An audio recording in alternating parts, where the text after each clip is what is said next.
This is your home for the Trojans. Girard Sports Live. Snap and leans forward, and that's touchdown number 4 for Scott Moore. Girard Sports Live is presented by Pregame, your community technology partner. Learn more at ckt.net. Looks, throw over to Adolph, quickly down inside, wrap around Bowman, found herself in the right place, foul, and the bucket! He'll try a 3 and hits.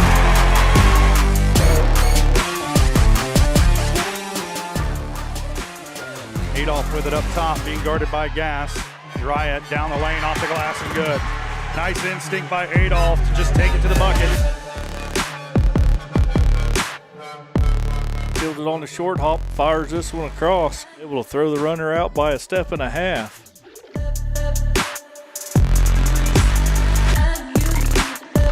Pitch to the outside to Ashbacher. Gets a good block on the outside, and he's in for the touchdown. It's time for the Trojans. On your home for Girard High School Athletics. Girard Sports Live. Girard Sports Live.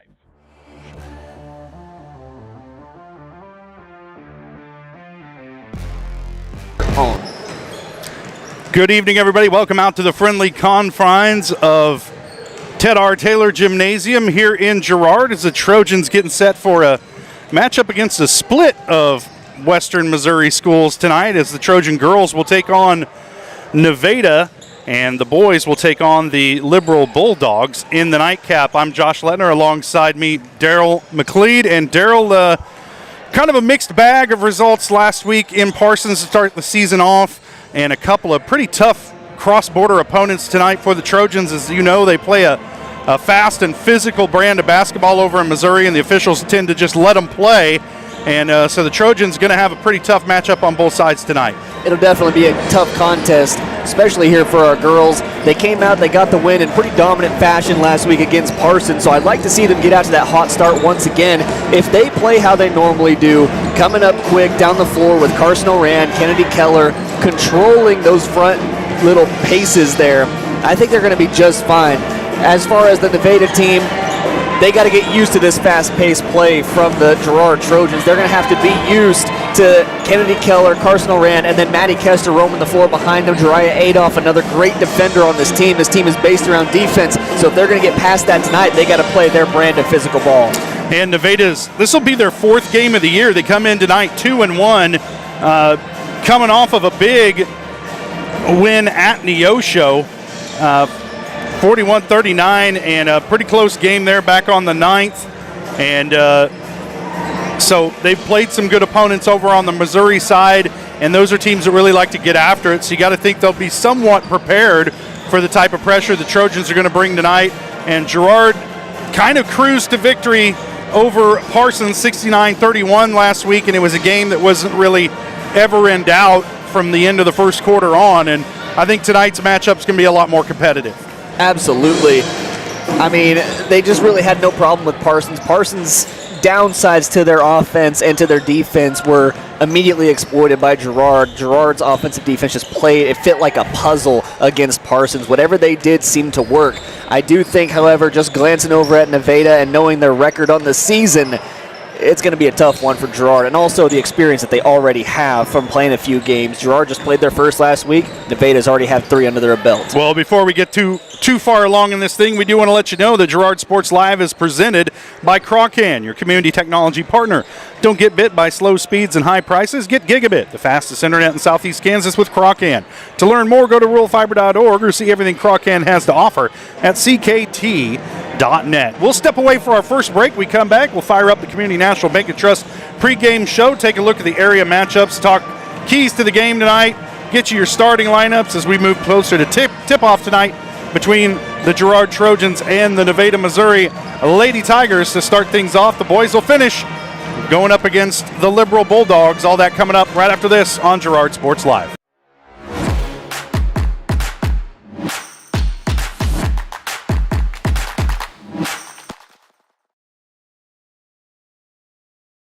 Why settle for less than the best. Croc-Can's gigabit fiber optic internet is now available to Pittsburgh, Frontenac, and Fort Scott, and many rural areas in between. Croc-Can has the best speeds, the best reliability, the best service, the best support, and is overall the best value on all ultra-high-speed internet. If you want the best home internet connecting as many devices, all without equipment rentals, contracts, or overages, it is the time to switch to the best. It's time to switch to Croc-Can. Community National Bank and Trust has been serving the area for more than 30 years with a strong commitment to the highest quality leadership and banking services. Missing that human touch with your bank? Come talk to a real person at Community National Bank and Trust. We're your local bank that's small enough to know you, yet big enough to offer the best products. Community National Bank and Trust. Federally insured, locally awesome. Member FDIC.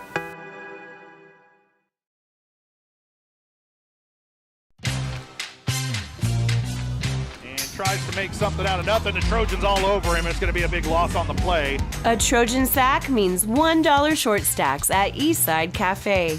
Kick off your day with a hearty breakfast or take that midday break at Eastside Cafe. And this fall, when the Trojans get a sack, you get $1 short stacks the next day. Eastside Cafe, a favorite of the 4 states winner. Go Trojans from Eastside Cafe. Since 1918, GN Bank has been the heart of our community. Big enough to meet all your banking needs, but small enough to offer that personal touch you deserve. From agricultural loans to home mortgages, GN Bank has the expertise, products, and service to help you thrive. With a pledge to treat others ethically, be adaptable, focus on customers, and invest in the communities they serve, GN Bank is committed to your success. The best place to bank and borrow, GN Bank, where community banking truly comes first. Equal housing lender, member FDIC.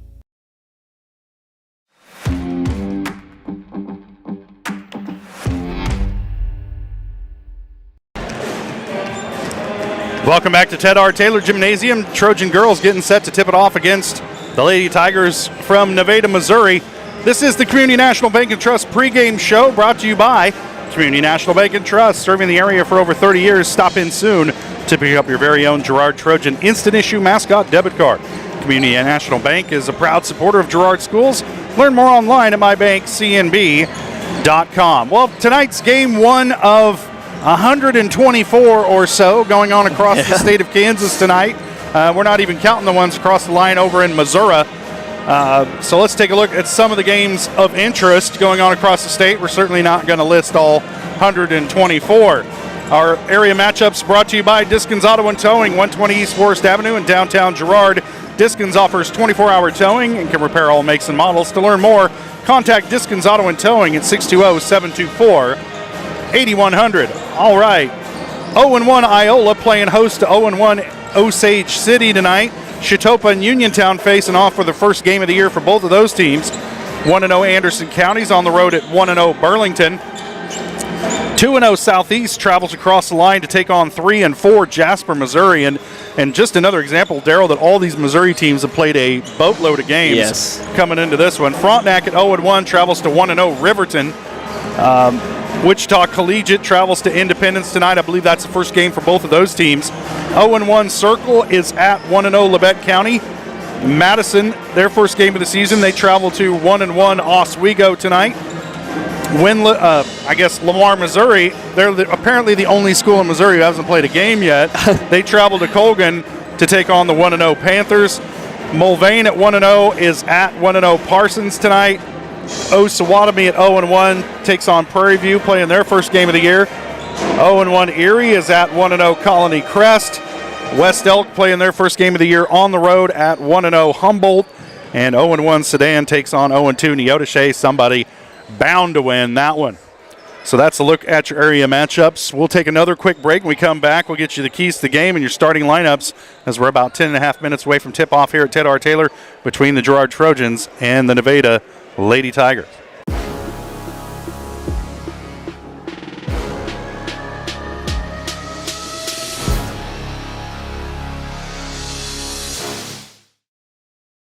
For From the phone call to the service call, Roto-Rooter is there with fast and reliable sewer and drain service. From repair and replacement to septic and grease trap pumping, Roto-Rooter is here for you. With video inspections, Roto-Rooter can identify the exact issue to get the repair done quickly and correctly. Complete sewer line repairs or replacements, Roto-Rooter has you covered. Serving Crawford, Bourbon, and Cherokee counties, Roto-Rooter, 620-231-5630. If you're in the market to buy or sell a house, land, or commercial space, look no further than Lehman Realty. Locally owned and operated, Jason Lehman and his staff are ready to meet the needs of every client. When it comes to your listing, you can trust that Lehman Realty will take the time to get to know you and your property. Lehman Realty is a proud supporter of Girard Trojan Athletics. Learn more at www.lehmanrealty.net or call Jason at 620-724-8020. The first one here is a 2017 Ford Focus with only 21,000 miles. That one's not for sale though. I'm going to probably keep that one. Hi, my name's Eddie. 2016 Chevy Malibu with only 13,000 miles, but I might hang on to that one too. So let me show you the next one. Ford F-150, but that one's going to stay with me too. So let's go down to the next one here. Hi, I'm Eddie. 2017 F-150, so we have 3 of them. I could probably let that one go.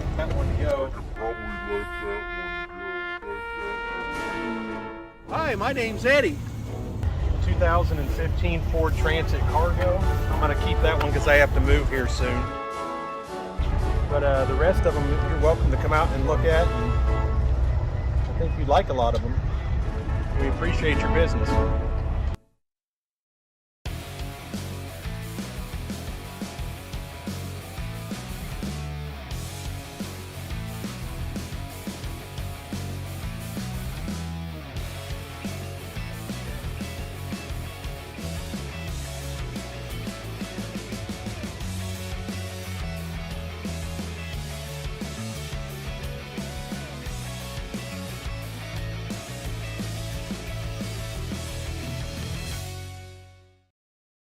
Unbelievable amount of devastation.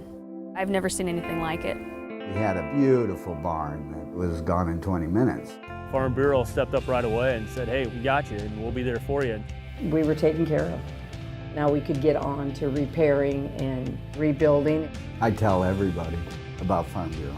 We're fortunate to say we have good coverage with good people doing it. Contact Judd, Lori, Lisa, or Amber in Girard for all your insurance needs. Hello, Four States. This is Jay Hatfield with Jay Hatfield Motorsports. We've been serving the Four States area with motorcycles, ATVs, and side-by-sides, plus offering you parts and service since 2005. We have 2 convenient locations, Pittsburgh and Joplin, selling quality brands such as Polaris, Kawasaki, Yamaha, Can-Am, and Suzuki. Jay Hatfield has a huge inventory available for immediate delivery. We offer financing options and an extensive selection of accessories. Most important, we're making deals. Come in and get your fun started today at Jay Hatfield Motorsports in Pittsburgh or Joplin.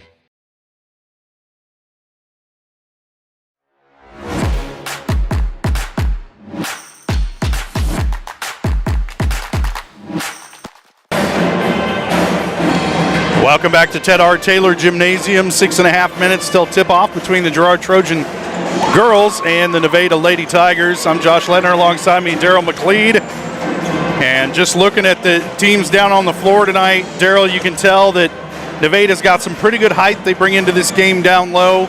And they've got a couple of really good-looking shooters in Elena Harden and Lucy Swearingen. And Trojans are going to have to play some good perimeter defense and at the same time rebound the ball well and get good position down low tonight against the height that Nevada's going to bring. I'd have to agree with that. Now, most of the time, height isn't usually a problem for Girard, as you have Maddie Kester, Erica Boatman playing down low. They typically do a pretty good job of shutting down any post game that other teams would bring, but I think Nevada's going to try and attack that heavily tonight. Last game didn't see much post play from Parsons, and so that is something that if you're watching film as a Nevada team, you're seeing that Girard hasn't really had to contest with yet.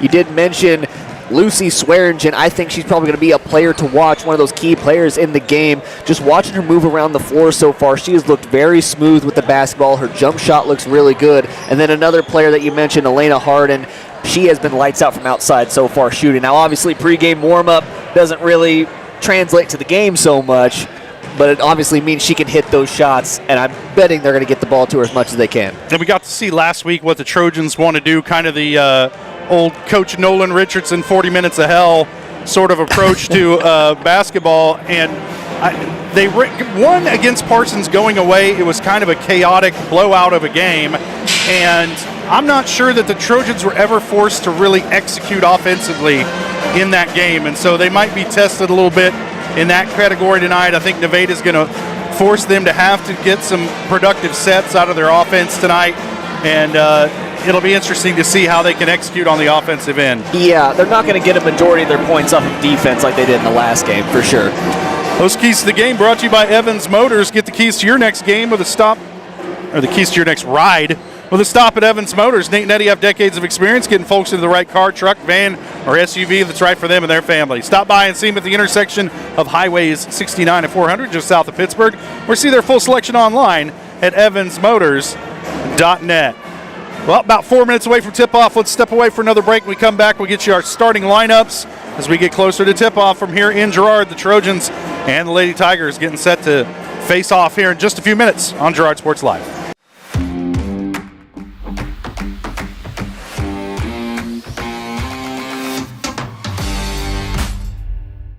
Whether you're trying to make the most of the next harvest, navigating a changing business landscape, or planning for the next chapter in your life, the professionals at Prime Accounting Solutions are here to help. With 10 locations, Prime Accounting offers convenient, friendly accounting and tax services at a fair price. Payroll, bookkeeping, business planning, personal tax filing, and more. And now Prime is the place to go for insurance. Trojan fans can find us at 408B North Grand in Pittsburgh or call 620-232-7305. To find a location near you, go to primeaccounting.net. Chicken Annie's of Girard is something to crow about. Their family-style restaurant continues a Southeast Kansas tradition with their specialty, fried chicken, plus famous homemade onion rings, chicken and noodles, and so much more. And of course, their delicious homemade pies. Dine in or carry out available. Chicken Annie's of Girard has the best value, flavor, and service in the area. Stop in soon or call for catering. 620-724-4090. Communicating with current and potential customers is a must in the world of business. Advertising is nothing more than communication and an invitation. Look no further than Norris Advertising, offering a wide variety of services from billboards, radio across the 4 states, and digital ad services like ZTV, YouTube, geofencing, streaming, and more beyond the local view. Looking to upgrade your storefront? Norris Advertising is your go-to for local digital sign sales. Norris Advertising. Get your ads to work. From the football field to the bean field, the right equipment can make all the difference. Gear up for harvest, expand your fleet, or grow your business with Tyler Jackman at Big Iron Auctions. Tyler can improve your operation conveniently, efficiently, and effectively. And if you're selling one piece or the whole operation, Big Iron can connect you with over 750,000 registered bidders. Buying or selling, go big. Big Iron Auctions. Call Tyler Jackman at 620-404-8115. BigIronAuctions.com.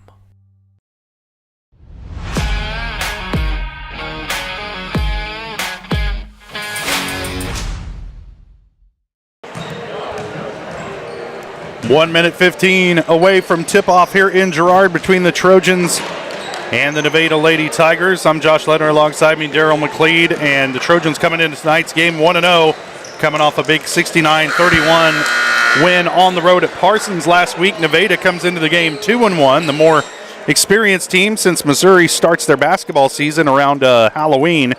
And Nevada with wins, a big one last week, 39-51 at Neosho. And those two schools, anytime they face off, it's kind of like Girard and Frontenac. They genuinely don't like each other, and usually their games are nip and tuck, and that one was a competitive affair. And I was talking with Coach Blake Howarth down there on the Nevada bench, and they knew it was a tough game, but he knows they're fortunate to come out with a win. We'll pause for a moment for the national anthem. When we come back, we'll yak at you some more. Lady Tigers. At this time, we ask everybody to please rise for the presentation of our colors and remain standing for the Pledge of Allegiance and our national anthem.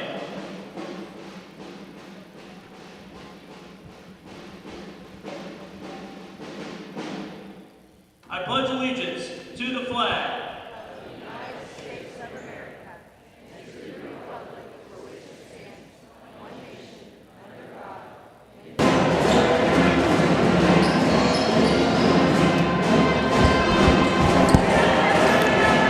I think it's still on the score camera, maybe. Okay.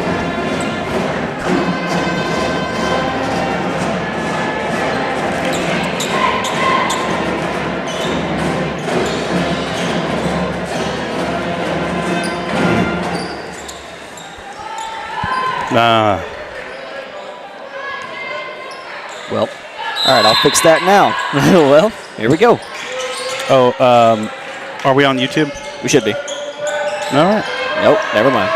We should be live.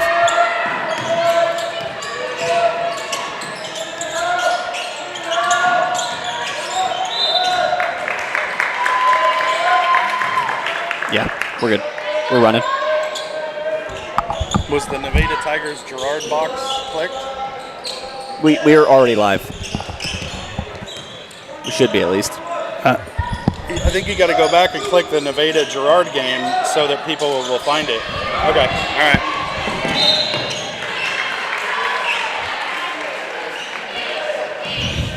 All right, welcome back. A little bit of technical difficulty. We tried to show you the Girard band playing the national anthem, but I think that perhaps this computer was manufactured in China and it hates America. So we're underway here between the Trojans and the Lady Tigers. Girard with their first offensive possession tonight. Erica Boatman's shot partially deflected, and now Nevada going to come away with it. This is their second possession, came up empty on their first. Open shot from beyond the arc. No good for Elena Harden, but Nevada able to control the rebound. This is Kaylee Holcomb with it now, being guarded by Carson Oran. Now they'll work it around the horn. Addison McEnroy down the lane, has to pick up her dribble, looking for help. Picked up her pivot foot. Now she'll kick it out to Holcomb. And back beyond the arc to Harden. She drives down the lane and walked with it. And that'll turn it over to the Trojans. First turnover of the game for Nevada. We're still scoreless. 6:46 to play, first quarter. And because the computer hates us, Daryl's having to reset the scoreboard camera. We'll get that for you here coming right up. Maddie Kester with it on the wing. She'll drive. Nice kick down low to find Boatman.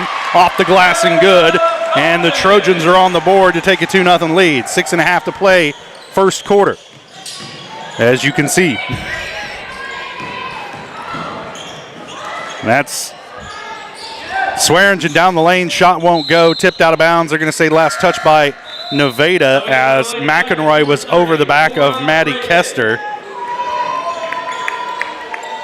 And now we have our first substitution for the game as number 30, Cora Baden, freshman, checks into the game for Nevada.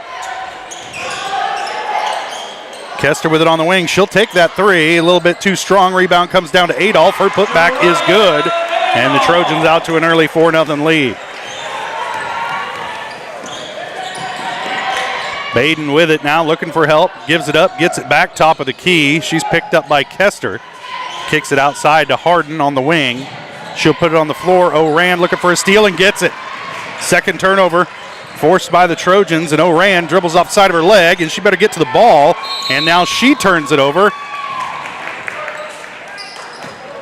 And there's a timeout on the floor for Nevada, so the Trojans with their first turnover of the game on a ball handling issue by Carson Oran. And Coach Howlett wants to take a 30-second timeout. We'll keep it right here so I can catch my breath, and Daryl can set up the score camera. Folks getting to see how the magic happens, watching the sausage being made. As you can tell the Trojans have 4 points there. Nice work on the clock, Daryl. It's looking good. And pretty square with the world, too. Hey, we try. Yeah, only the best. The national anthem is playing, and normally we don't show it. But the one time we do. The one time I do, it shuts down on me. For the Lady I got the blue screen of death, as we call it. Yes. And my computer just restarted. When the computer tells you, I'm going to go to sleep now. It was quite great. Yeah, awesome. Okay, the camera work's going to be a lot better from now on, so you guys have that to look forward to. Allegedly. Kaylee Holcomb, with the inbound pass, working against O'Rand. She'll give it up to Hallie Richmond. Now in the corner to Holcomb again. O'Rand guarding her. Kick out, three-pointer on the way from Cora Baden. Too strong off the mark, but the rebound comes down to the Lady Tigers. They try to get it down low to Swearingen, but it's tipped out of bounds. I believe that was Marley Sisney who tipped that one out. And Nevada will inbound from the baseline. They get it in. Here's Richmond on the drive, gives it up. They'll work it around the perimeter. Now Richmond with it on the elbow, being guarded by Erica Boatman. Erica getting a little too handsy there. Defensively, pretty far from the bucket to pick up a foul if you're Boatman. Subbing in for the Lady Tigers, number 2, Anna Swarns.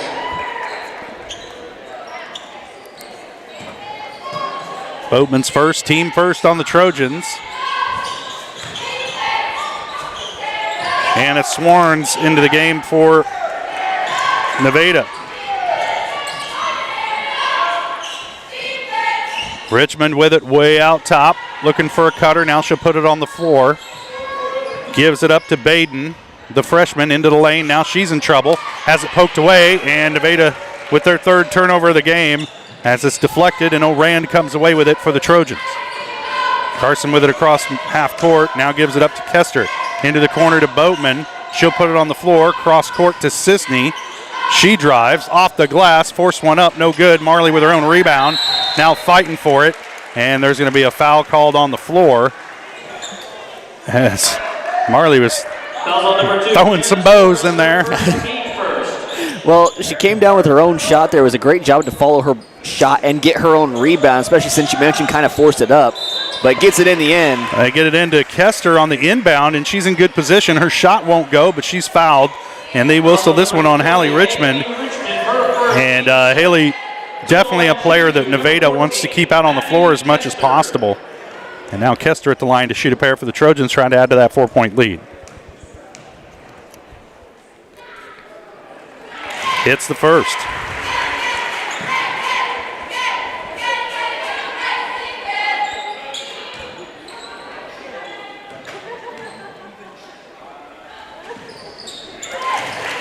Kester hits them both. Trojans lead 6-0, 4:15 to play. First quarter. Richmond with it at half court. She'll dribble across the timeline, gets it ahead to Baden, who will put it on the floor down the lane. Scoop shot won't go, but two Trojans knock the rebound away from each other, and Richmond comes up with it. Nevada with new life here on this possession. As that's Holcomb driving, won't go again. Two Trojans fighting for the rebound, but Erica Boatman comes away with it. Now, of course, Carson O'Rand will handle it up the floor for the Trojans. High pass to Kester. She's able to handle it. Now Boatman with it, steps in, 15-footer off the glass, no good. Erica with her own rebound and had it poked away and stolen by Nevada. And now O'Rand with the reach. Foul on number 22, Carson O'Rand, her first, team second. Trojans need to get accustomed to the amount of contact these officials are going to allow down there under the bucket, as they've had a couple of balls knocked out of their hands. You got to secure it when you're down in traffic. That's the first on O'Rand, second on the Trojans.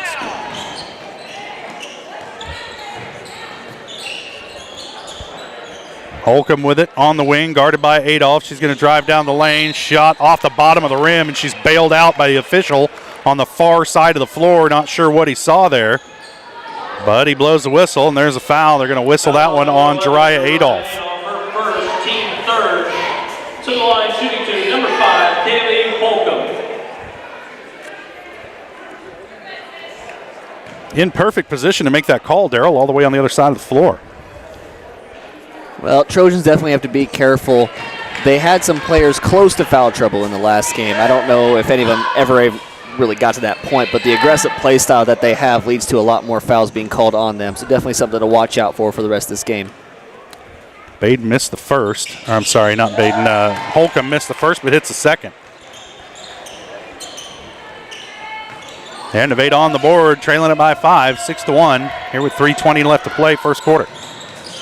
Boatman thought about a three, now swings it to Adolph, into the corner to Kester. Shot on the way, off the iron, just off the mark for Maddie. And Nevada comes up with the loose ball again. Trojans have been beat to the loose ball a few times tonight as they try to get reset on defense, as Nevada pushing it up the floor. Richmond with it, she'll put it on the floor. Gives it up to Swarns. And we're going to get a foul whistled against, I believe, Kennedy Keller for the Trojans. Foul on number 12, Kennedy Keller, her first, team fourth. Subbing in for the Lady Trojans, number 22, Carson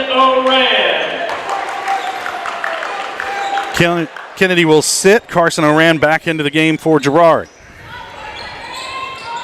Over the top, Richmond with it, top of the key, gets it over to Swarns. Now back out to Richmond, off the back iron for three, no good. Rebound, Sisney, and we're going to have a held ball as Sisney was battling in there with Grace Anderson. Nevada got some good-looking freshmen on this team.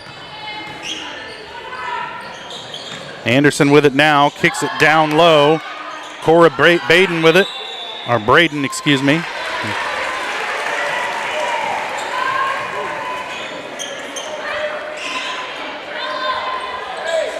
And I didn't see the call. What was the call there, Daryl? Yeah, she just got called with 3 seconds in the lane, held on to that ball just a little bit too long, and finally the ref has to put a stop to it. Fourth turnover of the night for Nevada. Oran pushes up the floor. Adolph open for three in the corner. Trojans just haven't been able to find the mark from three. Sisney's baby hook won't go. And the rebound comes down to Nevada. Trojans got a box out. Definitely getting beat under the boards tonight.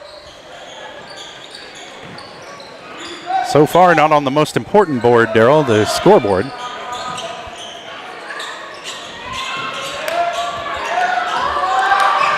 Swarns with it. She'll swing it around to Braden.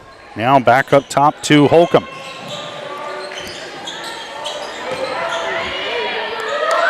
Shot on the way is good, and Nevada cuts the lead in half. They trail it 6-3. Richmond's first bucket of the game comes at the 1:40 mark in the first quarter. Now Oran will try a three. High off the back iron, no good. Rebound Sisney. Good job by Marley to battle to get that one. Now the Trojans have new life offensively. Little miscommunication, but Sisney able to handle the pass out to Boatman. Thought about a three, now she'll drive, runner no good. Erica gets her own rebound, shot up, and a lot of contact down low, not many foul calls, as Boatman took a heck of a shot from behind on that shot attempt and didn't get the call. She'll head to the Trojan bench, and we'll see Bailey Walker for the first time tonight for Girard. Down on the offensive end for Nevada. Richmond with it, trying to get it down low, and does, but Swearingen will back it out. Now she spins baseline, gives it up to Swarns. Her shot on the way, no good. Rebound by Walker. Good rebound by Bailey Walker, just checked into the game. Cross court, Sisney drives baseline, forces one up, and it's good. She was open from three, but chose to drive in for a higher percentage shot and got it to fall. Swearingen's three on the way, no good. And Kennedy Keller was flying out at her, and Kennedy coming up a little bit limpy after that. May have knocked knees coming down. Definitely a matchup you want to watch all night, though. Swearingen, I believe her sister plays at Pittsburgh State. That'd be Clara Swearingen. And then now Lucy here taking on the moniker as just a sophomore for Nevada. That'll be a tough matchup. Keller, one of the best defenders for Girard and probably in the CNC.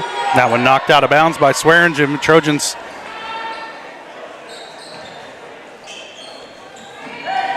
having some difficulty tonight securing the ball, but Nevada, a very good defensive team. Oran in trouble, picked up her dribble, now gives it up to Sisney. Swings it around to Adolph. She'll drive baseline. Into the corner, open is Oran for three. Rattles off, no good. Tipped around, rebound comes down to Richmond. for Nevada, and that'll do it for the first quarter. Trojans leading it by 5, 8-3. We'll take a quick break, and we'll be back. You're watching Trojan basketball on Girard Sports Live.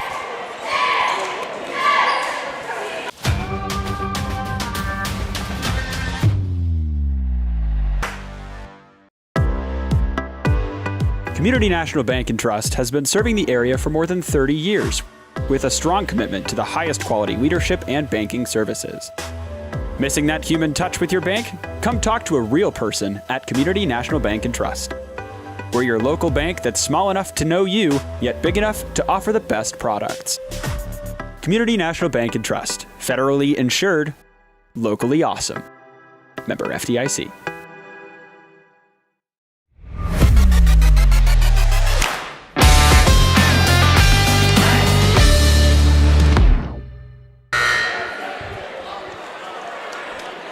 Welcome back to Ted R. Taylor. Trojans girls leading by 5 at the break.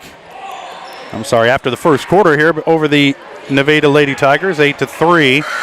And up and down first quarter between these two squads, and both teams kind of giving it as good as they're getting it here in this first quarter. High-paced action, lots of defense. Trojans, if they can find the range from outside, would be pretty dangerous here, but they've missed all their three-point attempts thus far. Adolph with it, gets it down low. Boatman working on the blocks, kicks it back out to Adolph. Her pass tipped away, but Oran comes away with it. Now Kester loses her dribble out of bounds, and that was just not a pretty possession once it started getting chaotic for the Trojans. Second turnover of the night. Gives it back to Galena here, Nevada. Why do I want to call every team Galena? Gives it back to Nevada here, trailing by 5. Galena's who we got on Friday. So that's right. I'll get ready for it. Swarns with it. Gets away with a little bit of a carry there and kicks it off to Holcomb. Now outside to Richmond going to work. She'll kick it back outside to Braden.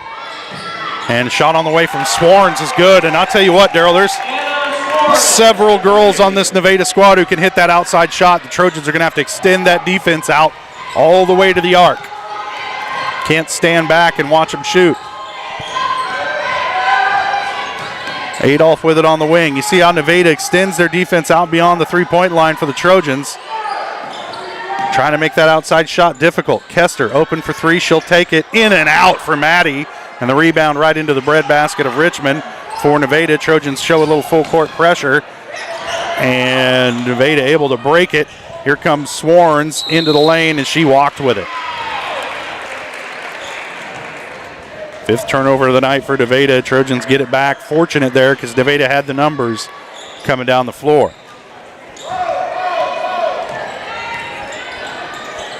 Orand on the wing to Kester.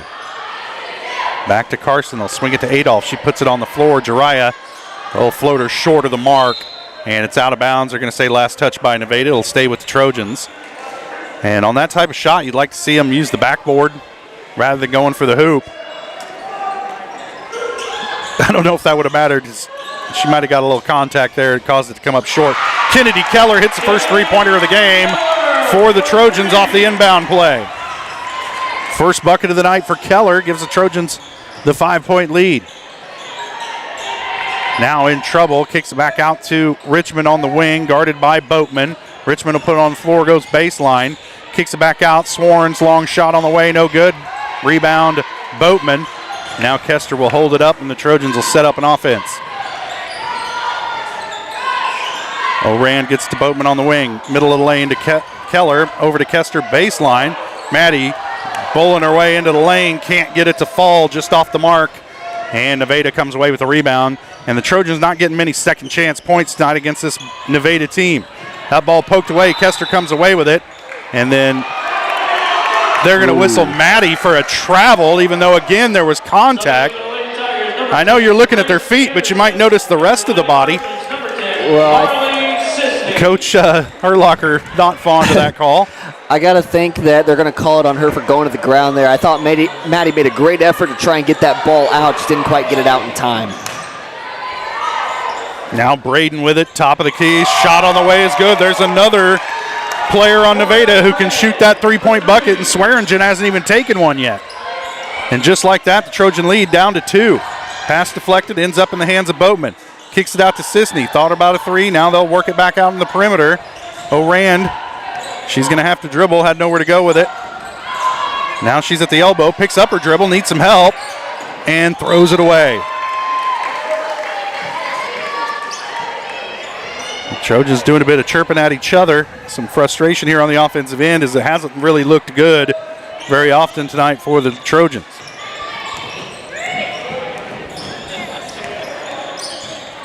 Now, an offensive foul going to be called against Number 20, Haley Richmond. That's her second.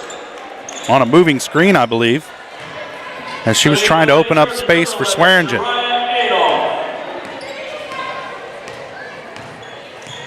Adolph will handle it up the floor for Girard, being guarded physically by Haley Holcomb. Sisney with it. Working off a screen from Adolph. Now she needs help. Gives it up to Keller. Kennedy drives baseline. Cross court to Kester. Has to save it inbounds to Adolph. Now back to Boatman at the wing. And off the elbow. Boatman's shot is good off the glass. 4 points for Erica Boatman. Trojan lead back up to 4. And there's a tip pass stolen away by Sisney. And she's going to be fouled in the open floor by Swearingen, trying to body her up along the baseline, and that'll be Swearingen's first. On this offensive possession for Girard, they need to do a better job of attacking the bucket. They've done a good job trying to get inside. They take off on their dribble, and they pick it up, and they stop. And that last possession, we saw Keller attack the middle. Had a little bit of an errant pass over to Kester, but they were able to move the ball off of that and get Boatman an open enough shot to make it.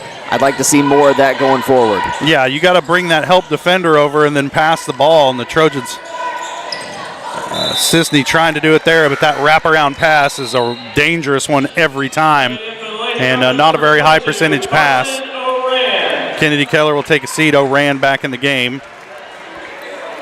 And coach is talking to Sisney about not being so loose with the ball. And that one tipped. It'll stay with Nevada's.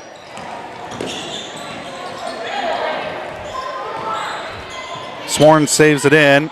She passes it off. This is Braden with it. Off the glass and good. Cora Braden, 5 points to lead Nevada in scoring. And the Trojan lead back down to 2. Braden, the spark plug tonight for Nevada. Now again, O'Rand picks up her dribble, gets it off to Walker. Shot on the way for 3 from Kester is good. 5 points for Kester. Trojans back up by 5. Coming back the other way. Grace Anderson gives it up to Holcomb. Her shot no good, rebound Adolph.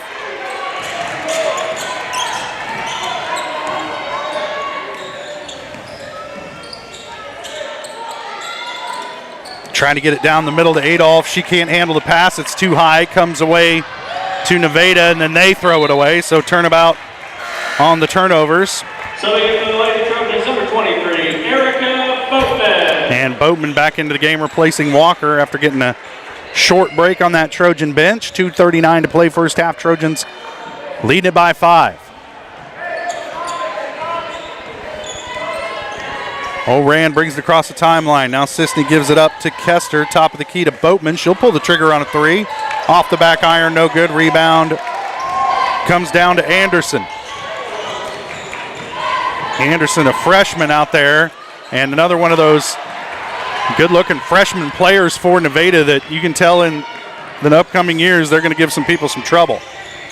This team is very young for Nevada. They're going to give a lot of teams trouble. That Missouri side better be scared. Yeah. Down low, Kester open, off the glass is good. 7 for Kester. Trojans by 7. Quickly ahead to Anderson, tries to get it to Richmond. Boatman right there. Richmond cut off by the baseline, kicks it out, shot on the way, no good. And O'Rand able to rip the rebound away.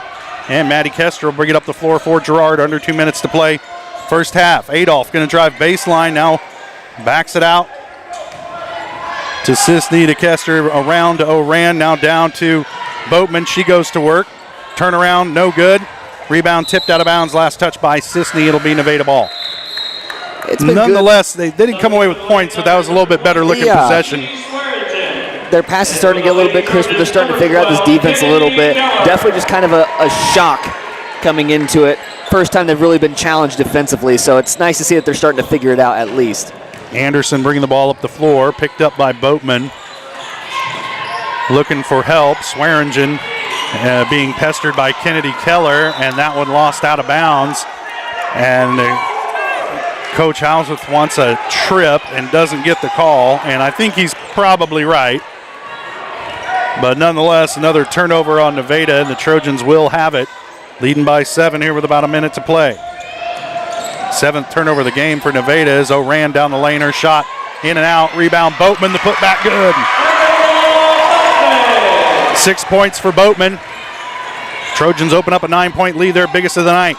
Swearingen down the lane, and she's clobbered by Maddie Kester. And I bet you there's a long list of people that Swearingen would rather run into than Maddie Kester. But she'll earn a trip to the line to shoot 2. Oh, they're going to whistle that one on Orand. That's her second. And Carson's looking around like, what? I was all the way up here. But Trojans kind of get away with one there as Kester preserves a foul. Swearingen hits the first free throw. It is still a little bit unfortunate because now Carson has 2. And you're going to have to see her sit down, preserve her fouls for probably the rest of this second quarter. And Swearingen hits them both, as you would expect. Those are her first points of the night. And they come with under a minute to play first half. Trojans have done a good job of keeping her out of the ball game. But Nevada finding their scoring from other outlets. Sisney with it, top of the key. They'll swing it around. Kester will take another 3 and hits.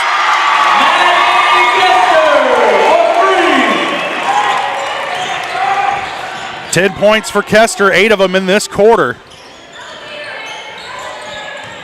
As Nevada with it now on the offensive end, trying to get the handoff to Anderson, doesn't work. As Braden now in trouble on the outside, gives it up down low. That's Richmond, her shot off the mark, rebound to Boatman. And Trojans did a good job of keeping them out of sync there with that high pressure defense. Nothing coming easy on the offensive end tonight for Nevada. Now Nevada trying to ratchet up the pressure as Kester will put it on the floor.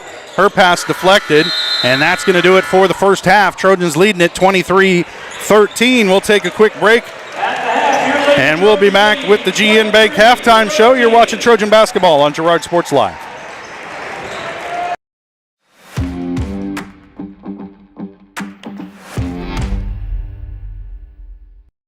Since 1918, GN Bank has been the heart of our community. Big enough to meet all your banking needs, but small enough to offer that personal touch you deserve. From agricultural loans to home mortgages, GN Bank has the expertise, products, and service to help you thrive. With a pledge to treat others ethically, be adaptable, focus on customers, and invest in the communities they serve, GN Bank is committed to your success. The best place to bank and borrow, GN Bank, where community banking truly comes first. Equal housing lender, member FDIC. Selling equipment can be a hassle. Whether you're needing to replace an old tractor or you're finally getting to retire, the time and energy needed to clean, prep, promote, and sell seems daunting. That's why you need Tyler Jackman and Big Iron Auctions. From one piece to the whole farm, Big Iron Auctions can deliver your items to more than 750,000 registered bidders. Call Tyler Jackman at 620-404-8115 or learn more at BigIronAuctions.com. It's a bird. It's a plane. It's Chicken Annie's Girard. When you're facing a chicken emergency, there's only one hero. Catering and carry out from Chicken Annie's Girard. When an onion ring craving is too much to bear, when the family's coming over and you weren't aware, it's Chicken Annie's Girard to the rescue. When there's 20, 30, 100 to feed, you need Chicken Annie's Girard indeed. A heroic value, superb flavor. When there's a chicken emergency, there's only one hero. Chicken Annie's Girard. If you're in the market to buy or sell a house, land, or commercial space, look no further than Lehman Realty. Locally owned and operated, Jason Lehman and his staff are ready to meet the needs of every client. When it comes to your listing, you can trust that Lehman Realty will take the time to get to know you and your property. Lehman Realty is a proud supporter of Girard Trojan Athletics. Learn more at www.lehmanrealty.net or call Jason at 620-724-8020. More than just your neighborhood pharmacy, Mathis Drug is your hometown partner in health. With pharmacist Bria Scheibe and an experienced, highly trained staff, Mathis Drug is ready to serve you. And now, Mathis Drug offers comprehensive compounding, which is one of the few pharmacies in Southeast Kansas with this convenient on-site service. From medications to expert advice, call 620-261-9779. Mathis Drug Store, where community and care come together. From the phone call to the service call, Roto-Rooter is there with fast and reliable sewer and drain service. From repair and replacement to septic and grease trap pumping, Roto-Rooter is here for you. With video inspections, Roto-Rooter can identify the exact issue to get the repair done quickly and correctly. Complete sewer line repairs or replacements, Roto-Rooter has you covered. Serving Crawford, Bourbon, and Cherokee counties, Roto-Rooter, 620-231-5630.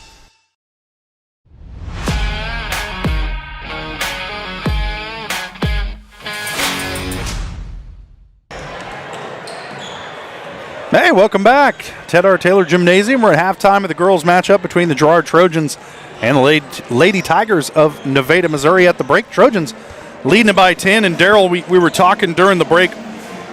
All right, I'm going to stop. This is the part where we stop. And we let you know that you're watching the GN Bank Halftime Show, brought to you by GN Bank, where they've been providing customers with the highest quality financial services in a friendly and personal way for over 100 years.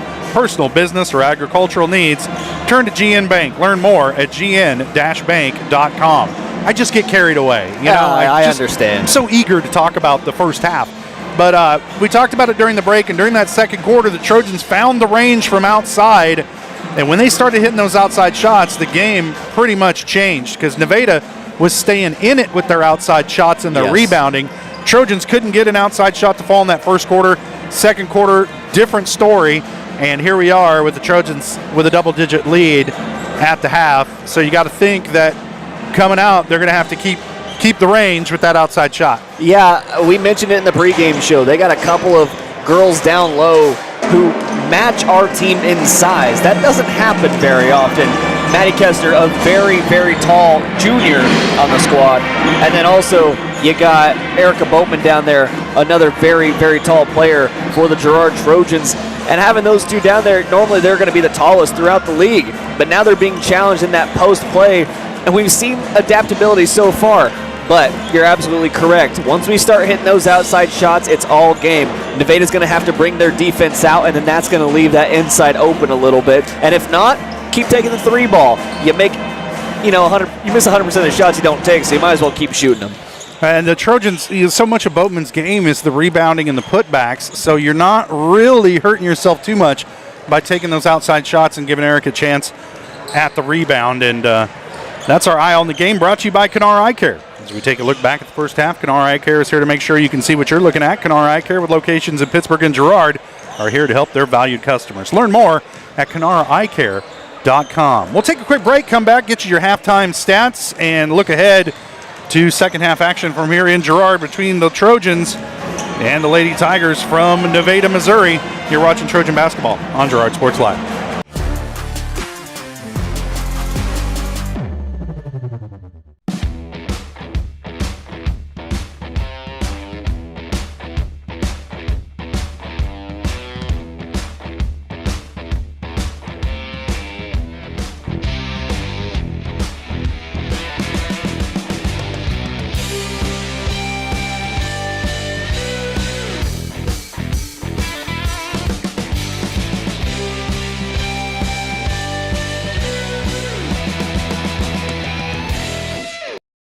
Communicating with current and potential customers is a must in the world of business. Advertising is nothing more than communication and an invitation. Look no further than Norris Advertising, offering a wide variety of services from billboards, radio across the 4 states, and digital ad services like ZTV, YouTube, geofencing, streaming, and more beyond the local view. Looking to upgrade your storefront? Norris Advertising is your go-to for local digital sign sales. Norris Advertising. Get your ads to work.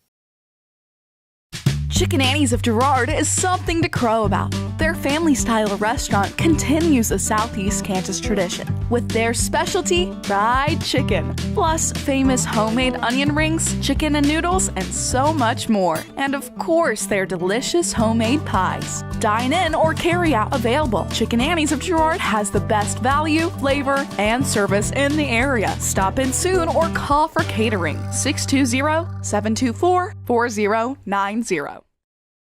You've enjoyed life. Over the years, your community has become your passion, something you hope future generations get to experience, just as you have. That's why the Girard Area Community Foundation has worked hard to help fulfill charitable goals and inspire generosity, meeting the needs of the communities they serve. Creating a legacy fund with GACF ensures what you leave behind is an effective and lasting improvement in the community you love so dearly. Make plans to visit GirardAreaFoundation.com, preserving traditions for those who follow.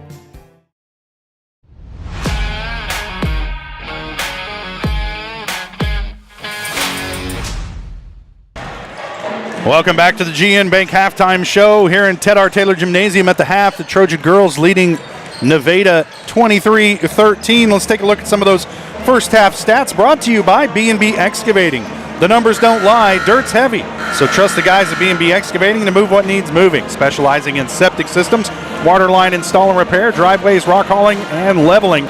Call B&B Excavating, 620-724-2735. First, for the Nevada Tigers, they're led in scoring by Cora Braden coming off the bench. She's got 5 points, all of those in the second quarter.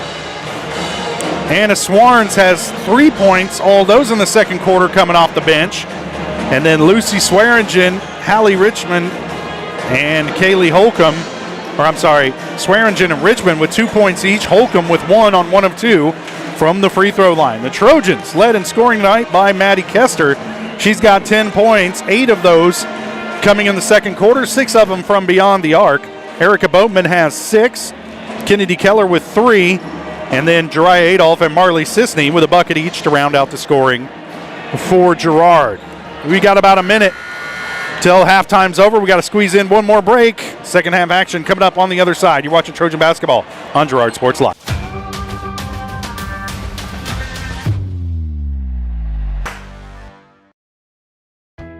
Hydrix, your dependable independent. Depend on us for service, for selection, for price. Get huge Samsung savings. Leave notes, sync calendars, and display your photos on the new Samsung Family Hub refrigerator. Plus, get free same-day delivery. Why shop for appliances where the motto is do it yourself when you can depend on the know-how of people who live appliances every day? The only thing better than our price is our service. Hydrix, Fort Scott, and Girard.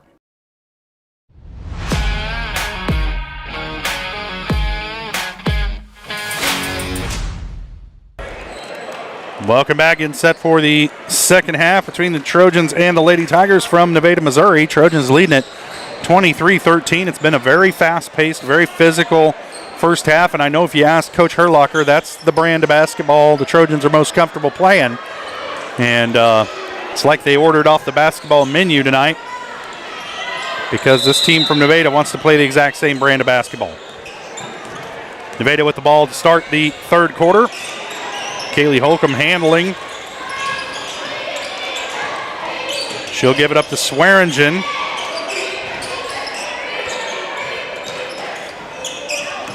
Addison McEnroy now back to Holcomb. And they really want to get it to Swearingen off a pick. And you can see them, they're really trying to set screens for her. And there's a foul on the far side on the shot attempt. No, they're going to say she stepped on the end line. And that'll turn it over to the Trojans. Oh, travel. Yeah, they got her. She moved her pivot foot off, took that extra little step. We saw the same thing happen back in Parsons last week. I believe it was Kester who got called for it. One of those iffy ones. You never really know if it's a true travel or not, but they're so case-by-case basis, you can never really tell anymore. The discretion of the official. Down low to Keller into the corner. O'Rand, high arcing three, no good. Rebound comes down to McEnroy for Nevada. And both teams with coming up empty on their first possessions of the half. Swearingen with it, trying to shake Kennedy Keller. Good luck with that. And now Holcomb spinning baseline into Kester, loses control, and the ball comes away to Erica Boatman. Now Adolph working up the floor, being guarded by Holcomb, and then the Trojans with an over and back as Adolph's pass just really didn't give O'Rand anywhere to go as she threw it on the wrong side of the timeline. So both teams come up empty, and then both teams turn it over. And now Nevada back with the ball, 6:40 to play. Same score as the half, 23-13 Trojans. McElroy with it, trying to get it down low to Richmond. Tipped away by Boatman, who did a good job of fronting instead of staying behind her and let her get the ball down there on the blocks where she wants it. Erica jumped in front into the passing lane, tipped that one out of bounds. They're going to say last touch by Nevada. It'll be Trojan ball. Boatman handles the wild pass, and then her cross-court pass picked off by McElroy. And if you're going to throw it across court, you better get it above everybody's hands. And that one right down through the traffic, and McElroy comes away with it for Nevada. Her shot blocked, now ahead. Kester on the run, it's a 1-on-3. Has it poked away from behind as Maddie should have done the math and held up there. 6 minutes to play. Trojans still leading it by 10. Swearingen forces one up, won't go. Rebound, Boatman. O'Rand will walk it up the floor to try and get things back under control offensively. Boatman drives to the elbow. Her shot is up and good. 8 points for Erica Boatman. Trojans lead by 12. Trojans not doing a lot of heavy full court pressure as they let Holcomb get it across unmolested. Now she's in the corner with it. Up top is Harden. She'll give it up to McElroy. Now Richmond with it top of the key. Puts it on the floor, and they're going to have an offensive foul. Another moving screen against Nevada. And that one's going to be whistled against McElroy. I believe that's her first. Yes, it is. First team foul against Nevada in the second half. Nevada's done a good job staying out of foul trouble so far in the game. They play very aggressive, but they stayed just out of that realm of being too aggressive where they pick up too many fouls. Braden and Swarns check into the game for Nevada. Shot on the way from Boatman, won't go, but Kester tracks down the rebound. And a lot of contact there, but they're going to whistle a travel, and there might have been a reason why she had to take that extra step. Well, it was a good play down low. I believe she was being guarded by Hallie Richmond. And she just dribbled into a double team. Yeah, Richmond did a great job of staying straight up, played textbook defense, and it's hard to call against that. Now Holcomb going to drive. Her shot off the glass, no good. Rebound, Boatman. And she's fouled in the open floor by Holcomb. And I believe that's going to be Kaylee's first. And a good job by Erica to not start swinging elbows and then try and create space. Just took the foul, and Trojans keep the possession. Boatman with it on the wing, drives to the elbow, kicks it back out for O'Rand. Now she'll swing it around to Sisney for three, off the glass and good. Bank is open for Marley Sisney. I know it's after 4, but the banking hours extended here in Girard. Did she call it, though? That's the real question. I didn't hear. I can't hear much in here. Braden gives it up to Holcomb, and her shot off the glass is good. She's got 3. And the Trojan lead is 13. O'Rand working off a screen. Throws it away. It ends up in the hands. Oh my gosh, what a defensive play by Erica Boatman. And what did they say? She was standing on the end line? What was the call there? Whenever she stripped it away, she took a step back and her toe stepped out of bounds. Toe dragged the line. But nonetheless, she stopped that breakaway. And now she's, we're on defense. Okay. Anderson into the Game. Swearingen tracks down the long rebound. They'll swing it around to Braden, now down low to Richmond. She draws a double team down low, back up top to Braden. They'll swing it around to Swarns. Down the lane, off the glass, no good. Rebound Sisney, and she's fouled under the bucket by Richmond. And now a little bit of foul trouble for Haley Richmond. She's got 3. Third team foul on Nevada. Adolph working against Anderson. She gets a screen. Now along the far side to Kester. Cross court to Sisney. Thought about driving baseline against Swearingen, then thought better of it. Now Boatman with it way outside. Erica with it again on the wing. Around to Adolph. Over to Kester. Kester trying to wheel and deal down low, but there's just too many bodies down there. Now she forces one up, won't go. Rebound comes down to Anderson for Nevada, and Maddie just trying to do a little too much here on the offensive end the last couple times she's touched the ball. Anderson kicks it out.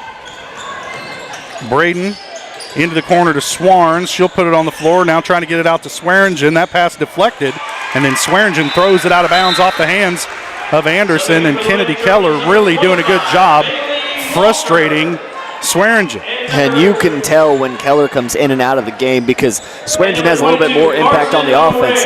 Not necessarily scoring quite yet. She hasn't been that fortunate on the scoring side of the offensive playbook, but for the most part, Keller has shut her down offensively. Boatman and Kester take a seat. Walker into the game along with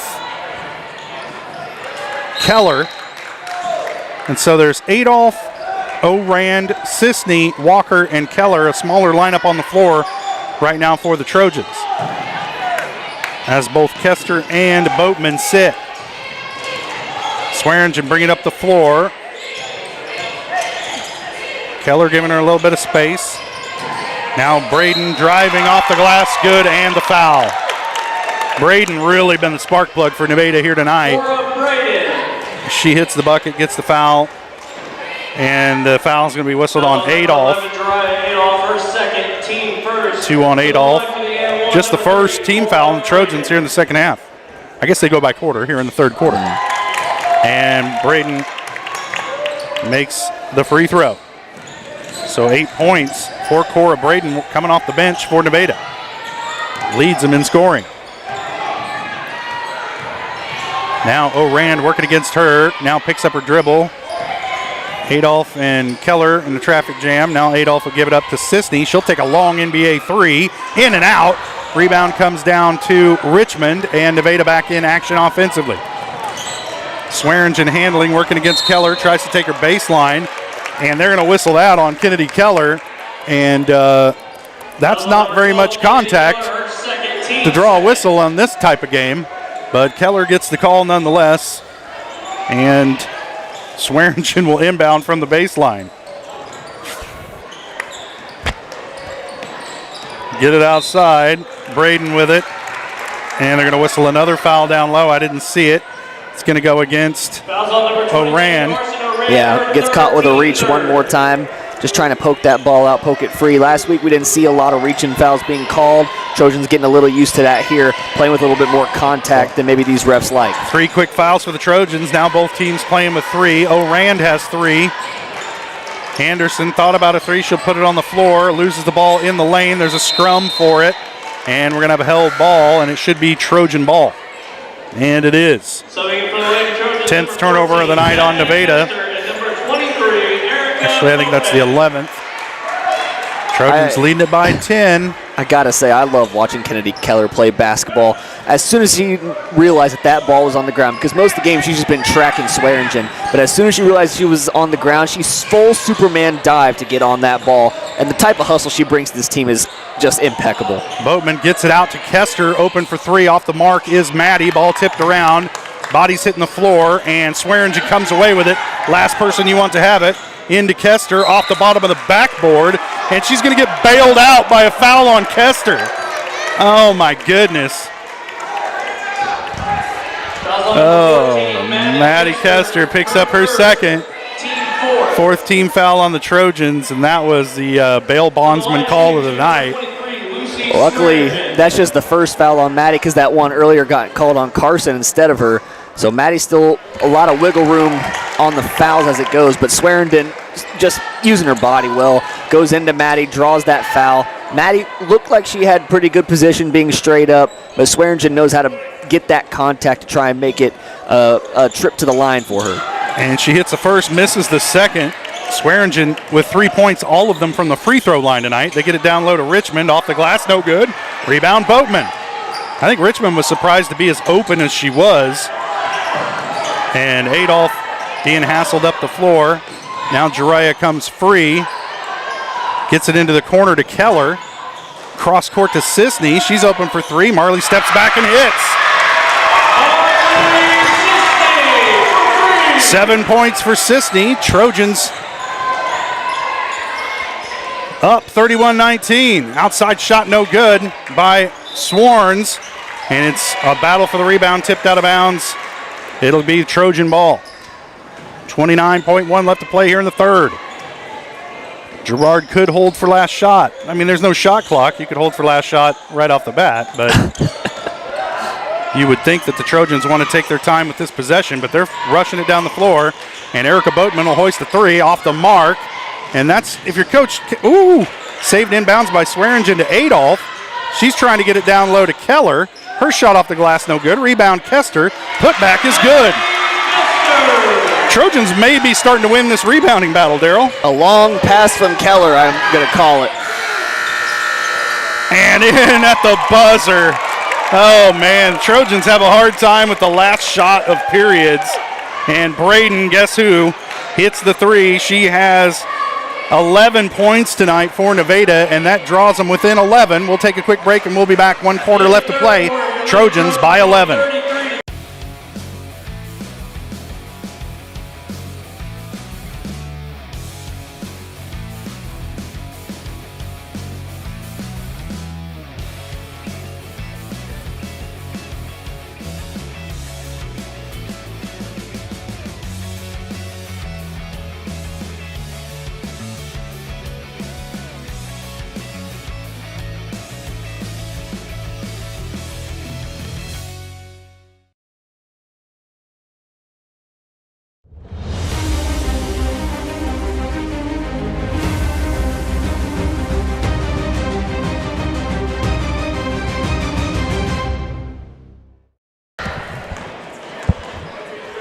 One quarter left to play. Trojans lead it by 11 over the Nevada Lady Tigers.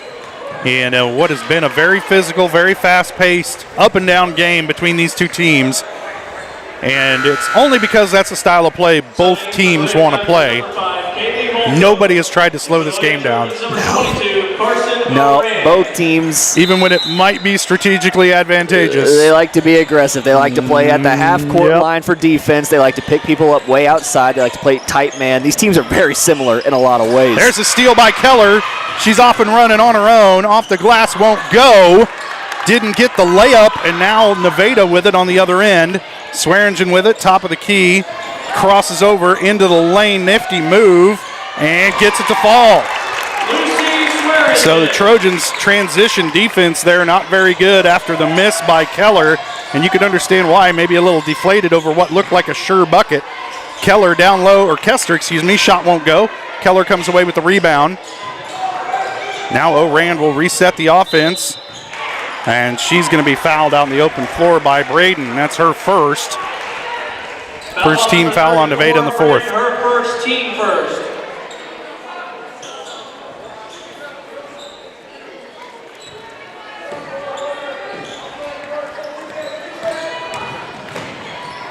O'Rand looking for help. Nobody's coming to the ball. Now, finally, Boatman. Now down the lane. Erica's scoop shot is good. Boatman just faced up and took Richmond right to the bucket. Now Anderson with it on the baseline. Boatman using the baseline as that extra defender. Richmond gives it back up to Anderson. She'll hoist the three. Air ball. Rebound by O'Rand.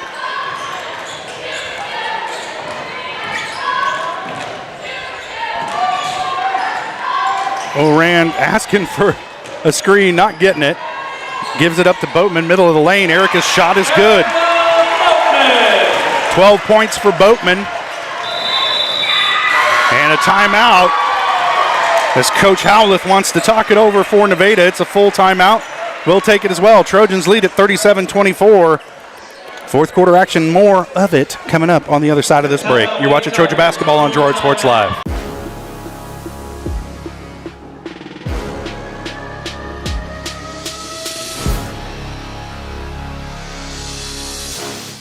Call service is outstanding in their field. especially for those that are stuck, well, out standing in their field. Coles carries a wide selection of farm, industrial, and heavy-duty tires, all from the best brands in the business. And they've got farm service trucks ready to go. Plus, Coles continues to be the place folks go for car and truck tires, repairs, oil changes, and so much more. If you're in the market for new tires in Southeast Kansas, make the right call to Coles Service, 620-724-4121. See more at ColesServiceLLC.com.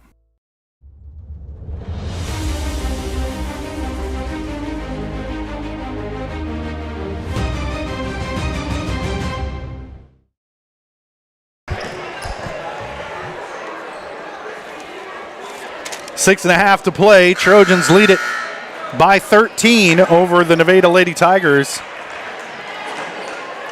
And just when you think the action can't get faster or more physical, this second half has kind of dialed it up a notch.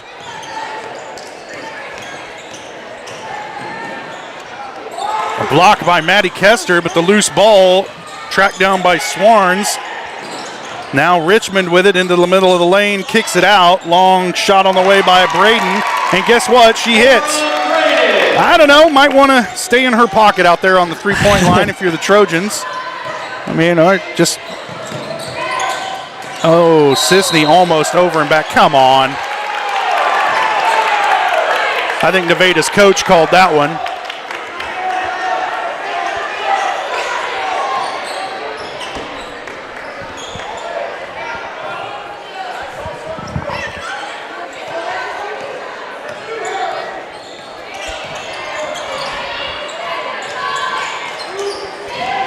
Swarns with it, gives it up to Richmond.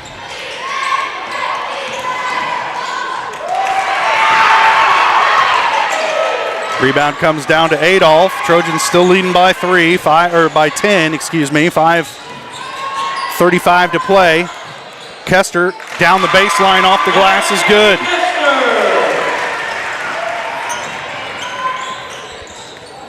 Now Swearingen with it. Guarded by Keller, crosses her over, stops at the elbow. She'll kick it off to Swarns. Now here's Braden with it. Somebody better get a hand in her face. Gets it down low to Holcomb, and she's fouled under the bucket. And Boatman going to be whistled with this one, and Erica. Foul number 22. Nope, they're going to get O'Rand with this one. Yeah, O'Rand is guarding her down low. She had that straight up and down defense, and then she just comes over the top at the end, and it was a good job by Nevada to go up through that and draw the foul. And that gives Carson her fourth, so she's going to come out of the game, and I doubt we'll see her until probably pretty late in this fourth. Holcomb misses the first.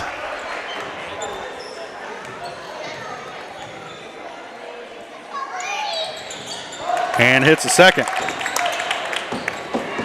Trojans by 11. As Adolph being hassled up the floor by Holcomb. Oh. If the defender touches it, it's not an over and back. I've seen more over and back calls in this game, Daryl, than I've seen in an entire season before. That one, I don't have the angle on it up here, so I don't know. It looked like it was poked away. It could have never been touched.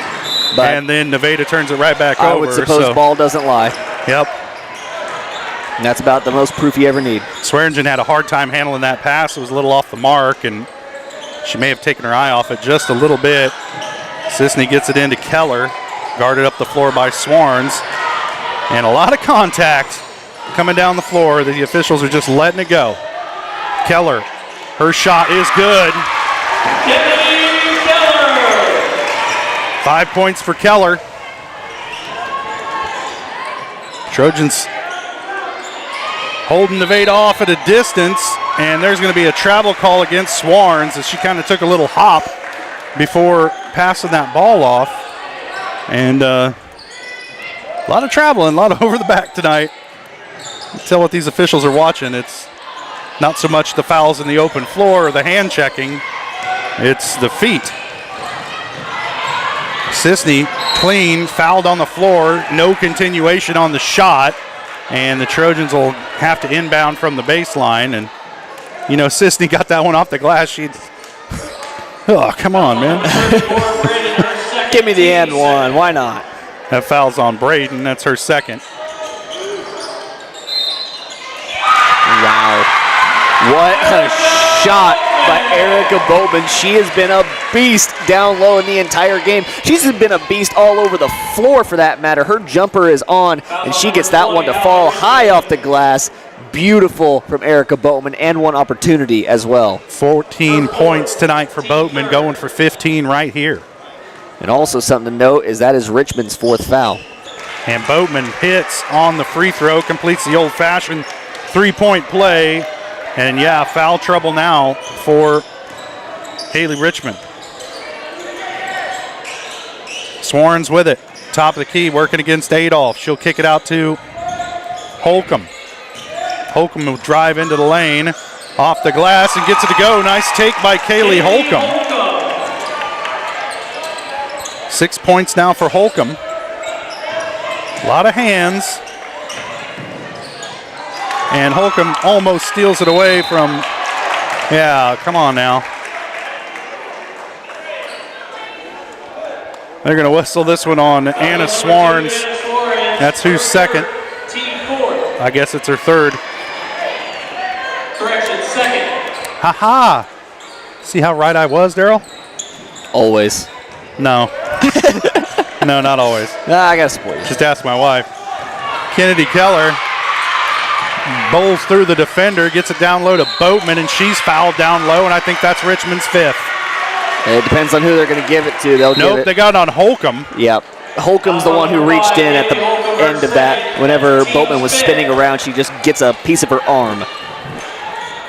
And a 15 foul on Nevada. Trojans with just one team foul here in this quarter. So Girard going to be shooting a lot of free throws down the stretch if Nevada can't keep from fouling. First shot, no good.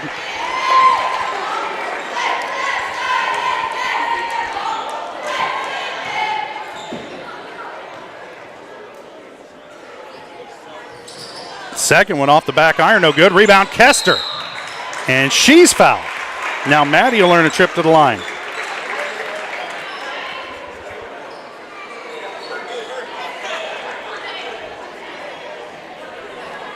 Fouls on number 20. And they got Swearingen with that one. Her second. To the line, shooting team number 14, Maddie Kester.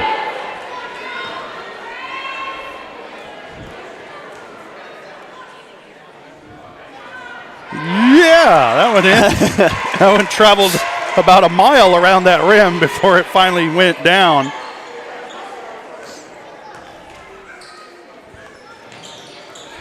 And she hits them both. 16 points tonight for Kester. Trojans lead it by 16. 3.5 to play.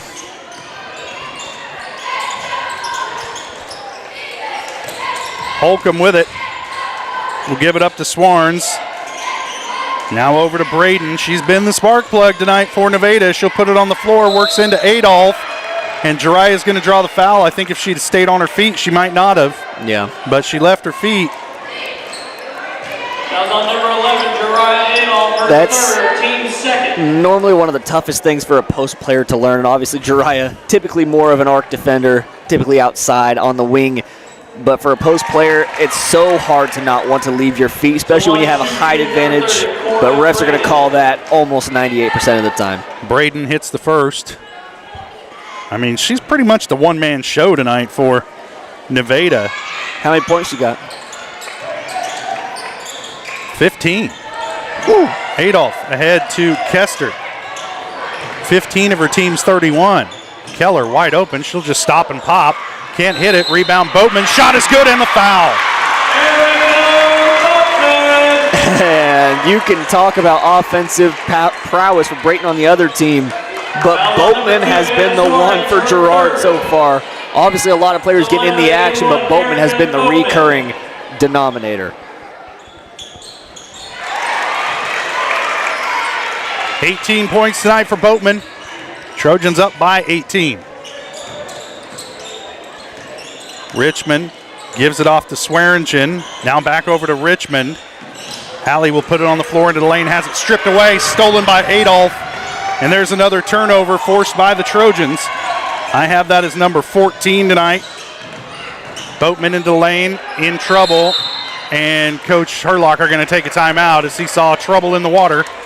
And the Trojans will preserve the possession. 2:41 to play in the game. Girard leading it by 18. We'll take a quick break, and we'll be back here watching Trojan basketball on Girard Sports Live.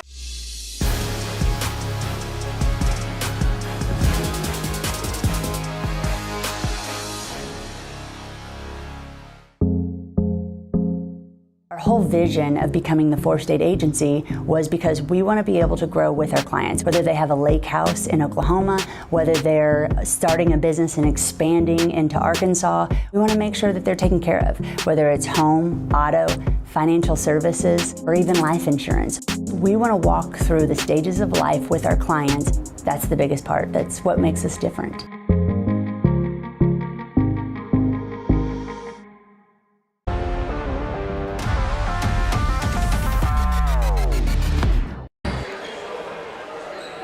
Some big play down low by Erica Boatman here over the last few minutes. Has been a big difference maker for the Trojans as they lead Nevada 49-31 with 2:41 to play in the game. And this will be a big win for the Trojans if they can get this one over Nevada. I think they fell to the Lady Tigers last year in a pretty close one. And you know they'd like to get some revenge this year as they try to get the pass into Boatman, tipped out of bounds. It'll stay with the Trojans as Erica was pretty deep under the bucket. I don't know what she'd have been able to do with it from that position. Now Sisney with it in the corner. She'll dribble it out top of the key, gives it up to Kester on the wing, being guarded by Swearingen. Adolph swings it around to Sisney as you see Nevada really trying to extend the defense to force a turnover here and try and get back into this one. Time ticking away, 2:20 to play. Boatman with it, top of the key, working against Richmond. Now she'll kick it back out to Kester. She'll put it on the floor, down the lane. Maddie's scoop shot rolls off, no good. Rebound Swearingen, 2:10 to play. Nevada with the ball, trailing by 18. Swearingen backs it out. Now she crosses over into the lane. Shot off the glass, no good. Rebound Kester. A little bit of contact, no call, and the Trojan fans will certainly take it. Kester gives it up to Adolph, swing it around to Sisney. Now Kennedy Keller with it. Boatman top of the key, just Richmond to beat. Erica's turnaround scoop shot, no good. Rebound comes down to Swarns for Nevada. Time is a factor now for the Lady Tigers. A minute and a half to play. Kick it out, Richmond will launch a three and hits. Hallie Richmond. First three-point attempt, I believe, of the game, and she gets that one to fall. 5 points for Richmond. And the Trojan lead down to 15. 30-second timeout. We'll stay right here. And Nevada start to find their outside shooting touch, and the Trojans can't let up on that perimeter D this late in the game. With the opponent down double digits, you know they're going to try those three-pointers, Daryl, and you got to contest every one of them. And that's partly where they miss Carson Oran. Carson is so scrappy outside, able to make those three-point attempts a lot harder on the defense. As long as the five that come out on the floor now can maintain what Carson kind of lives by, well, it looks like Carson's going to come on the floor, so I stand corrected. But as long as they can pick up where she's leaving off, then they're going to be just fine. Oran playing with 4 fouls. She'll have to be careful playing that perimeter defense on the outside. But she's only got to make it a minute 27 and counting. Daryl, sorry. Hey, used to be him for a long years time. And years. Yeah. Minute 20 to play. I'll have to give you $1 for every time I call you Jess this season, Daryl. You'll be a rich man. Yeah, I'll be 100 air. 100 air. Rand open down low, calling for the ball, and then the pass hit her in the hands, and she couldn't handle it, lost it out of bounds. That'll turn it over to Nevada. Just the 8th turnover of the night for the Trojans, so that's pretty good. Long shot on the way, off the glass and good. That was Elena Harden. She was in the starting lineup. Haven't seen her too much here in this second half, but comes through with a big three-point bucket there, her first of the night. Yeah, and I think that was a miscommunication on Girard's defense. It looked like a little confusion with whose man was whose. Maddie had to try and get out quickly to try and put up a hand and block it. Kester will hand it off to Kennedy Keller. Now Orand with it. Over to Adolph on the wing, being guarded by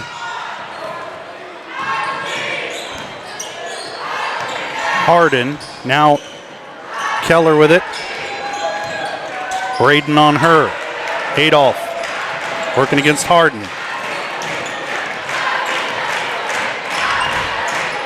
Under 10 seconds now as the Trojans just going to dribble it out. Kester holds on to it, and the Trojans come away with a big 12-point win. 49-37 over the Nevada Lady Tigers. And that's a big win, Darryl. I mean, folks may not understand, but beating a school the size of Nevada from Missouri, this is their 4th game of the year, just the 2nd for the Trojans. And Girard comes away with a double-digit win and an impressive one here at home at Ted R. Taylor. We'll take a quick break. We come back. We'll have the Eastside Cafe postgame show and talk this one over. You're watching Trojan Basketball on Girard Sports Live.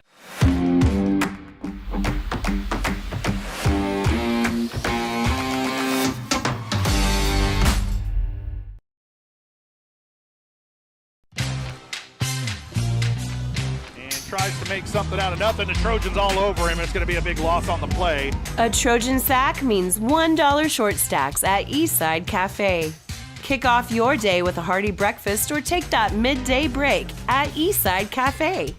And this fall, when the Trojans get a sack, you get $1 short stacks the next day. Eastside Cafe, a favorite of the 4 states winner. Go Trojans from Eastside Cafe. Hello, 4 States. This is Jay Hatfield with the Jay Hatfield Auto Group. We've been serving the 4 States area for over 29 years, and we now have 6 locations which offer Chevrolet, GMC, Ford, and Chrysler Dodge Jeep Ram. Each of our locations is operated by a Jay Hatfield family member or managing partner. At Jay Hatfield, we're here to earn your business and trust. We have approximately 300 pre-owned and 300 new vehicles in stock or on their way, and we're making deals. Come see us at Jay Hatfield location today and let us make you part of the Jay Hatfield family. The first one here is a 2017 Ford Focus with only 21,000 miles.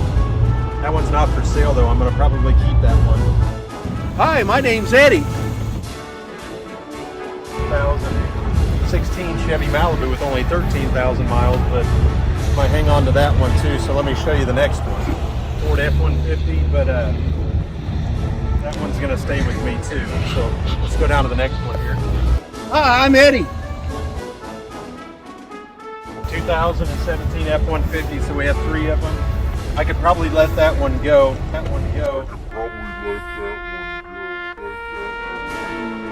Hi, my name's Eddie. 2015 Ford Transit Cargo. I'm going to keep that one because I have to move here soon. But the rest of them, you're welcome to come out and look at. And I think you'd like a lot of them. We appreciate your business. Farmers Bank is a proud supporter of Girard schools. For generations, Farmers Bank has worked with local leaders, businesses, and residents to help shape the future of Southeast Kansas. Farmers Bank is proud to have helped with the growth and development of the communities we serve. As partners in business and friends in life, Farmers Bank is looking forward to a brighter tomorrow. Farmers Bank, with locations in Hepler, Walnut, St. Paul, and Girard. Equal housing lender, member FDIC. Producers Cooperative Association is the area leader in providing quality agricultural products, services, and markets. PCA has what you need to maximize your operation with a full-service agronomy department, grain origination, handling and storage, bulk fuels and lubricants, propane, a jam-packed farm store, and livestock feeds in bulk or bagged. PCA is proud to call Girard home and to support Trojan athletics. Stop by or see more online at pcacoop.com.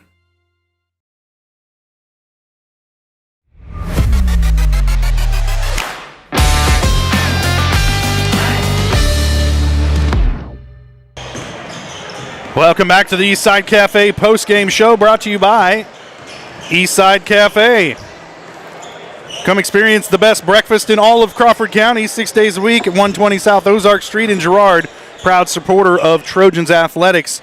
And before we talk any at all about the game, we're going to bring in head coach Brad Herlocker of the Girard Trojans. And coach, man, I don't think folks realize what an impressive win this was tonight against this Nevada team coming over from Missouri. It's like their 4th game of the year. Yeah. You know they like to play that up and down pace of basketball just like you guys do. Yeah. But your guards controlled the game. Erica Boatman like a beast down low. just, I think, a top to bottom on the roster good win tonight for you guys. Yeah, I think actually maybe I watched 4 films, so probably game 5 for them, and that you could tell that in their execution, and nothing super flashy from any of our kids, which that's not what we're going for this year. Just everybody doing exactly their job, just like you said. They're late in the game. I thought Carson Oran did a really nice job as a floor general for us. I thought Erica Boatman just crashed the board. Man, I'm so glad that she's on our side. She is a beast inside. Maddie stepped up at different times. Jay, Girard stepped up at different times. Just really, reserves coming off the bench. Sisney and Bailey Walker came in and gave us some solid minutes to get key people breaks and stuff like that. And bottom line though, number 23 is an unbelievable player. And if you would have just watched this game, you probably wouldn't have even noticed, because Kennedy Keller played lights out defense on that girl. Just absolute lights out defense. That girl scores double digits every game, and her sister's over at PSU, and so she's kind of, and you could tell the frustration, starting somewhere in that first quarter, but definitely well into the second quarter, and then, kind of lost composure there at the end of the game, just because Kennedy wasn't doing anything dirty. She was just playing great, unbelievable defense. And just a good, you guys didn't rely too much on the full court pressure tonight. It was just that half court defense and the pressure from the timeline in. And it just was really impressive half court game tonight for you guys. Yeah, in years where you struggle to score a little bit, you put on that full court press and you create some points off of that. This year, really, I think we got some kids that are running our half-court offense really, really well in that half court, and I'm comfortable with that. And when you do extend out, you also give some layups up at the other end sometimes. And I don't like giving up layups. And if we can score in our offensive sets, like I feel like we did, especially, I thought we got the looks in the first half. I thought they finally started falling in the second half. I think we might have broke that open a little bit more in the first half. Had we hit some of those shots that we hit in practice, we weren't hitting all those shots in that first half. But again, great defensive effort across the board. Again, everybody doing exactly, we go into the game with a game plan, and they all ran that game plan perfectly, really. And I noticed that really that first half was just kind of a slugfest between the two squads, but once you guys found your outside shot, kind of got the range tonight, it really changed the game, opened things up offensively for you, and honestly, once you started hitting the outside shots, never look back. Well, that's the thing. You run and you execute, and I felt like our execution was just as good in the first half, but the shots fell in the second half. And that's what I told them at halftime. I said, guys, you're really good shooters. It didn't happen overnight or something. They're going to fall in the second half. Just keep doing what you're doing. I thought we got way better shots than they did in that first half, and it showed up in the second half as we did start hitting those shots. All right, Coach, big win tonight against a interstate rival. Galena coming up next week, and that's a little more familiar opponent. Like probably just the second time in Galena's history, no Sarwinski on the team. So what do you expect to see out of the Bulldogs? Yeah, they still got a couple quality guards coming back from last year's squad. And yeah, they don't have a Sarwinski. I tell you, those things, she was hard to guard. I swear that they redshirted her a year. She was there for, it felt like 7 years. The COVID year or something. Yeah. But no, we got to bring, it's what I talk with the kids all about. It's really, especially you go on the road to Galena, that's a long drive. It's really easy, especially after, that we beat that's a really good Nevada team we beat tonight. Mm-hmm. And to beat that team, you can't overlook anybody. We've got to bring the same intensity, follow a game plan and bring the same intensity every single night. And if we do that, we'll be in most of the games. So. All right, Coach. Well, congratulations on the win. I'll let you go celebrate it with your team. Enjoy it tonight, and we'll see you next week against Galena. Thank you. I'm excited. All right, that's head coach Brad Herlacher, the Girard Trojans. They come out on top tonight, 49-37 over the Nevada Lady Tigers, and I can't tell you enough what an impressive win that is this early in the season for the Trojans against a pretty experienced Nevada squad. Our post-game coach interview brought to you by Community National Bank and Trust, serving the area for over 30 years. Stop in soon to pick up your very own Girard Trojan instant issue mascot debit card. Community National Bank and Trust, a proud supporter of Girard schools. Learn more online at mybankcnb.com. We'll take a quick break. We'll come back and fire up the second edition of the Community National Bank and Trust pregame Number show 2 to talk about tonight's boys matchup between the Trojans and the Liberal Bulldogs. Our nightcap here from Ted R. Taylor. Trojan girls get the win. Boys action coming up right after this on Girard Sports Live.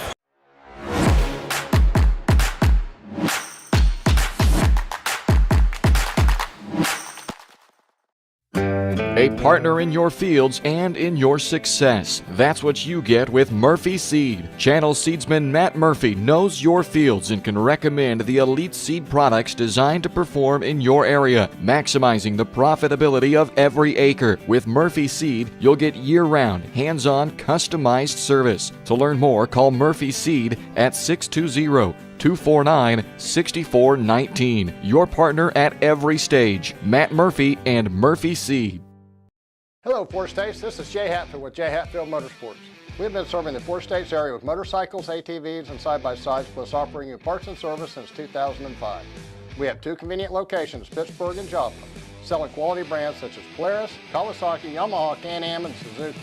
Jay Hatfield has a huge inventory available for immediate delivery. We offer financing options and an extensive selection of accessories. Most important, we're making deals. Come in and get your fun started today at Jay Hatfield Motorsports in Pittsburgh or Joplin. Unbelievable amount of devastation. I've never seen anything like it. We had a beautiful barn that was gone in 20 minutes. Farm Bureau stepped up right away and said, hey, we got you and we'll be there for you. We were taken care of. Now we could get on to repairing and rebuilding. I tell everybody about Farm Bureau. We're fortunate to say we have good coverage with good people doing it. Contact Judd, Lori, Lisa, or Amber in Girard for all your insurance needs. You've heard go big or go home. At Big Iron Auctions, you can go big from home. With thousands of pieces of equipment, active auctions, bidding at your convenience, and an easy-to-use site, BigIronAuctions.com can help you grow big. Call Tyler Jackman at 620-404-8115 to see how Big Iron Auctions can help grow your operation. Bid now, list now at BigIronAuctions.com. From the phone call to the service call, Roto-Rooter is there with fast and reliable sewer and drain service. From repair and replacement to septic and grease trap pumping, Roto-Rooter is here for you. With video inspections, Roto-Rooter can identify the exact issue to get the repair done quickly and correctly. Complete sewer line repairs or replacements, Roto-Rooter has you covered. Serving Crawford, Bourbon, and Cherokee counties, Roto-Rooter, 620-231-5630. Community National Bank and Trust has been serving the area for more than 30 years, with a strong commitment to the highest quality leadership and banking services.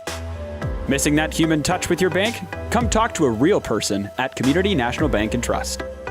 We're your local bank that's small enough to know you, yet big enough to offer the best products. Community National Bank and Trust, federally insured, locally awesome.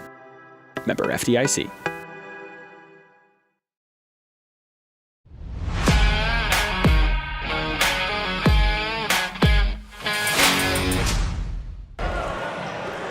Welcome back to Ted R. Taylor Gymnasium, getting set for tonight's nightcap between the Trojans and the Liberal Bulldogs. Trojans taking on a couple of out-of-state teams tonight. The girls came out on top over the Nevada Lady Tigers, 49-37. The boys hoping for a similar result. Easy to say, isn't it? Oh, yeah. I make it look hard. Trojans coming into tonight's game 0-1. They lost by 10 at Parsons last week, 48-38 in a game that was just full of turnovers. You got to think they want to take better care of the basketball tonight. Liberal 1-2. They have losses against most recently 43-68 loss at New Heights Christian Academy, and I believe they also have a loss at Macaulay Catholic, but they do have a win over Northeast from last week, and I didn't see it on Max Prep, but I read it in the Morning Sun, so I know it happened. Well. They had to come back to beat Northeast last week, so going to have to start a little bit stronger here tonight against the Trojans, you would think. Girard in a game last week in Parsons, it was just ugly, Daryl. At one point in time, I think the Trojans had more turnovers and points in that first half, and it was very much a first game of the year, and we called it a Pepto-Bismol game if you're a coach. But Coach Westcott appears to have survived it. He's here tonight, looks to be doing well, and the Trojans looking to bounce back after that season opening loss.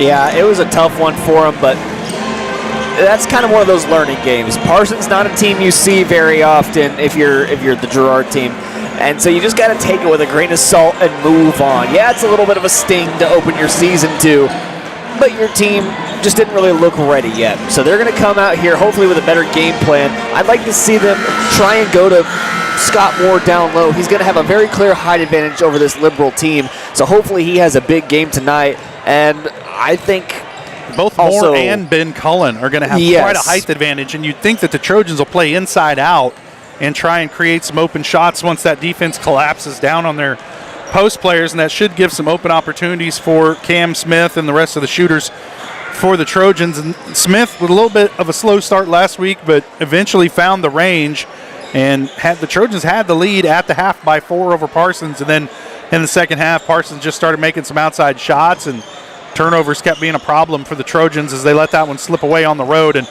you know, you said a tough game against a not necessarily familiar opponent, but also not the easiest place to play in Parsons either. It's a pretty raucous environment, and the Trojans came up short there, but looking to bounce back tonight.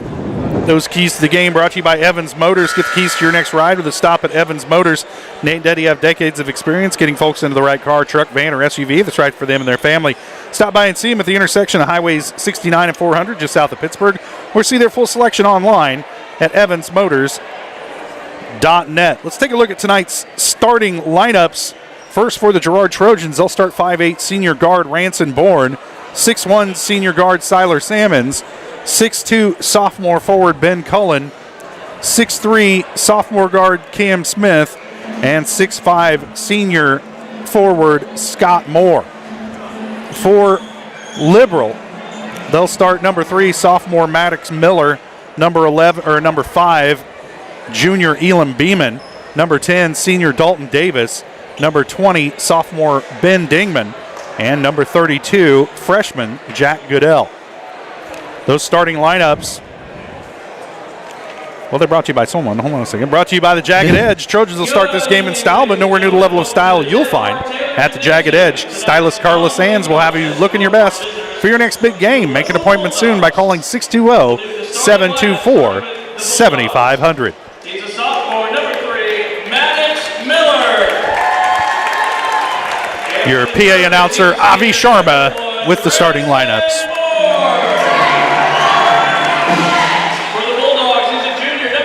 Yeah, one of those things I wanted to mention about this game is the Trojans did very well defensively in the last game against Parsons. Ben Cullen, one of those main factors in all the turnovers that Parsons had, but offensively, they never got anything going. So I did mention I want them to go down to either Scott Moore or Ben Cullen, but also I'd like to see Ranson Bourne start to pick up. He likes that low dribble drive jumper from the elbow, mid-range shot. If I see him pick that up, if he starts to pick it up throughout the season, he's going to be a force to reckon with throughout the CNC, because if he's hitting that, he can get that all day long. He gets wide open. He's so quick off the dribble.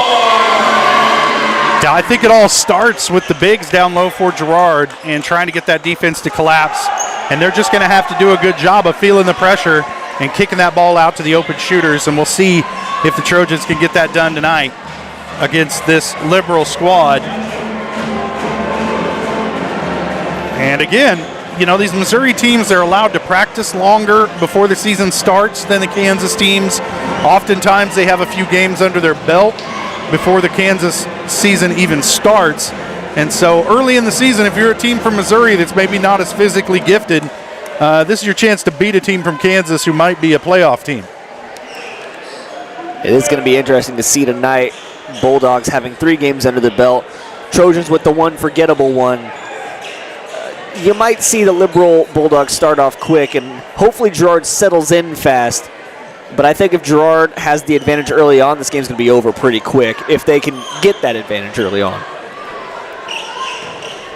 We'll see as we get set for the opening tip, brought to you by Farmers Bank. Farmers Bank is proud to have helped with the growth and development of the communities we serve. Farmers Bank, looking forward to a brighter tomorrow. Farmers Bank with locations in Hepler, Walnut, St. Paul, and Girard. Scott Moore to tip it off for the Trojans against Maddox Miller. Girard will control the tip as Ben Cullen winds up with it. As he gets it to Ranson Bourne, need to get it across the timeline, and they do to Siler Salmons. Now Cam Smith with it over on the far side.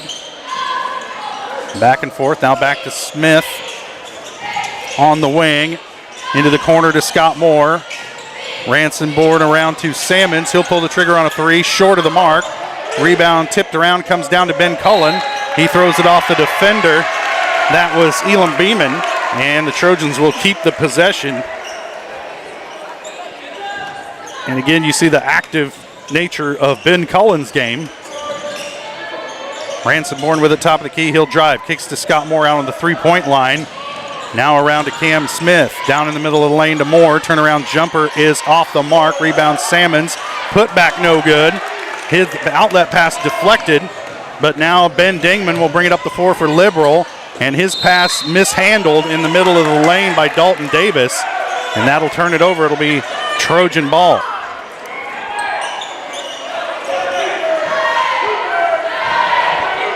Neither team's looked very good offensively so far. As Cam Smith will bring it up the floor for Girard.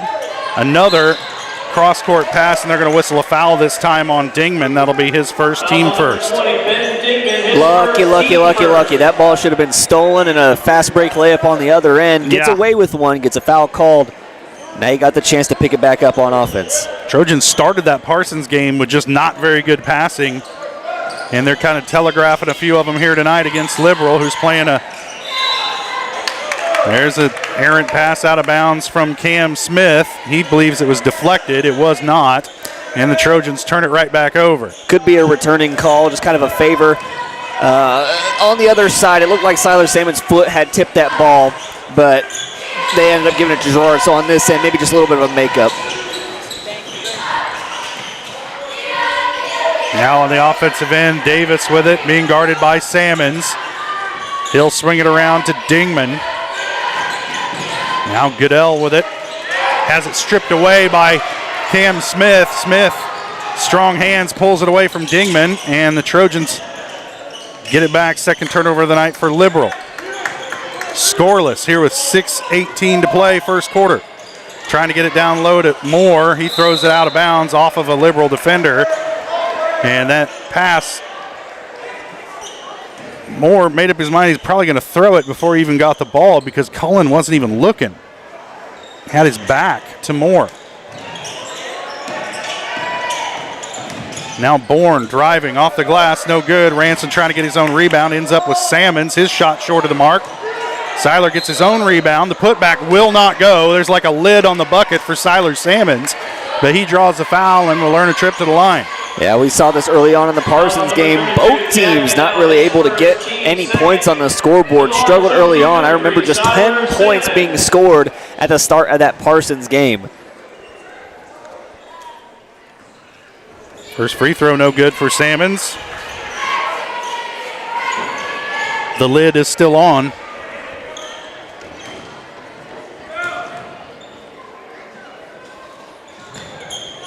Hits the second. Trojans lead at 1-0 here, top of the first. Very defensive game, 1-0. Goodell handling it up the floor for Liberal. Oh, almost walked there. Kicks it across court to Dingman. He'll put it on the floor, trying to get it down low. It's poked away. Ranson Bourne comes away with it ahead to Ben Cullen. Steps through, no good. And I think Cullen was anticipating contact that never came. The Trojans miss a wide open layup and then a foul on the other end of the floor. I think they're going to get Cam Smith with this one, and they do. Got to get those opportunities when they arise. The Trojans leave one out on the floor. And that'll send Ben Dingman to the line to shoot a pair. Misses the first. Subbing in for the Trojans, number 23, Blake Brokaw. Brocobb into the game, replacing Salmons.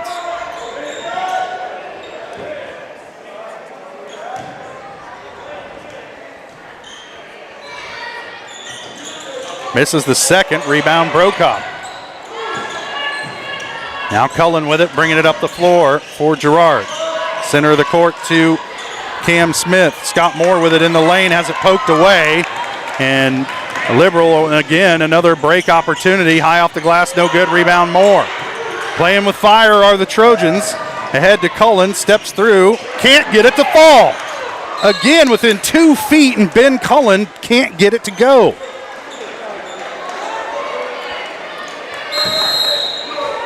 Timeout. Coach Westcott wants to talk it over. 30-second timeout. I'll keep it here. What's the discussion here? Use the backboard maybe, and let's try making some layups. Yeah, I just heard it. Use the freaking backboard.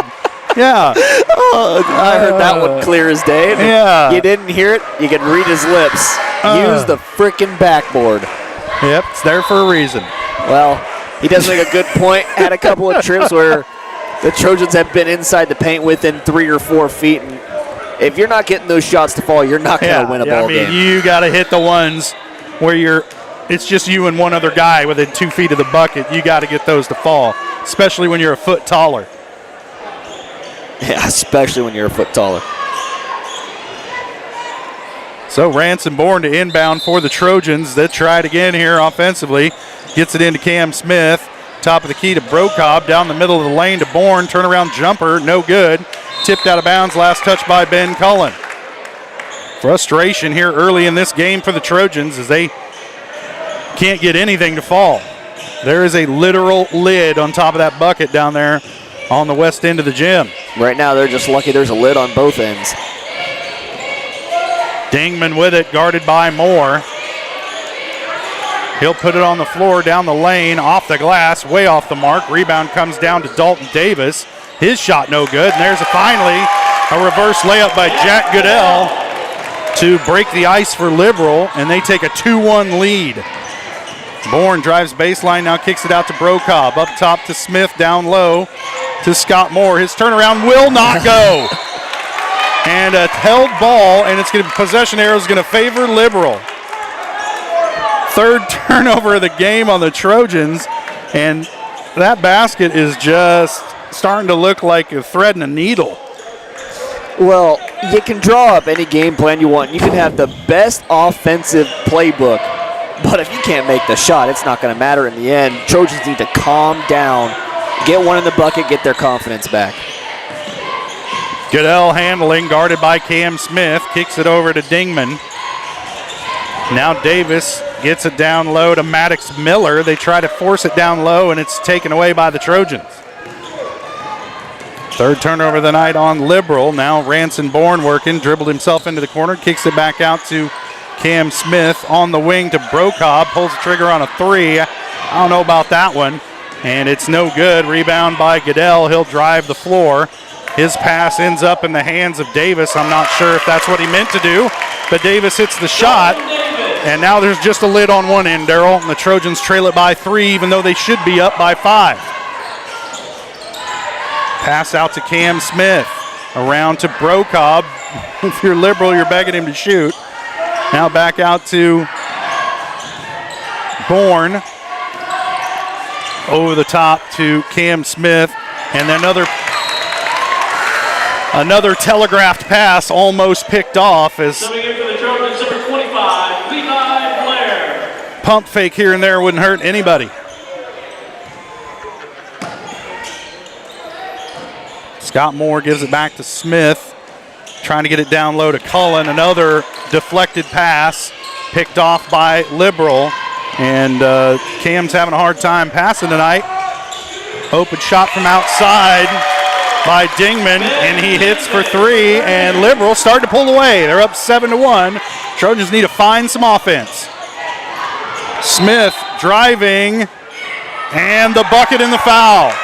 And the Liberal fans wanted to charge. They don't get it. Foul's called on Dalton Davis. That's his first. And Cam Smith finally breaks the ice for Girard. with the first field goal coming with 2:51 to play in the first quarter. Well, now you got your lucky basket. Could have been either way. Could have been a charge or a block. You got it in your favor. And missed the free throw. You made the bucket off of it. You got points on the board. Use it now. Blair saves it in, but right to a Liberal player. And no box out for the Trojans. 2 Bulldogs in there, and Dalton Davis comes away with the bucket. He's got 4 points. Trojans trail by 6. Just not much concentration on either end of the floor tonight for the Trojans. Moore with it on the elbow. Dangerous bounce pass to Ben Cullen. He was too deep under the bucket, tried to force the shot anyway, and he's bailed out by the foul. They're going to whistle this one on Dingman. That's his second. And it'll send Ben Cullen to the line to shoot 2. Trojans going to get free throws. That still wasn't a very good-looking possession. As Cullen gets the first to fall. Tanner Stebbins into the game, replacing Ben Dingman.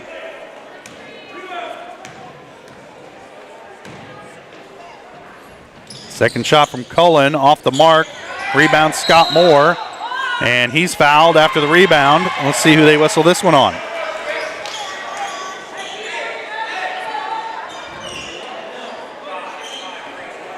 They whistle this one on Elon Beeman. That's his first. And Girard being in the bonus, Scott Moore will get some free throws here.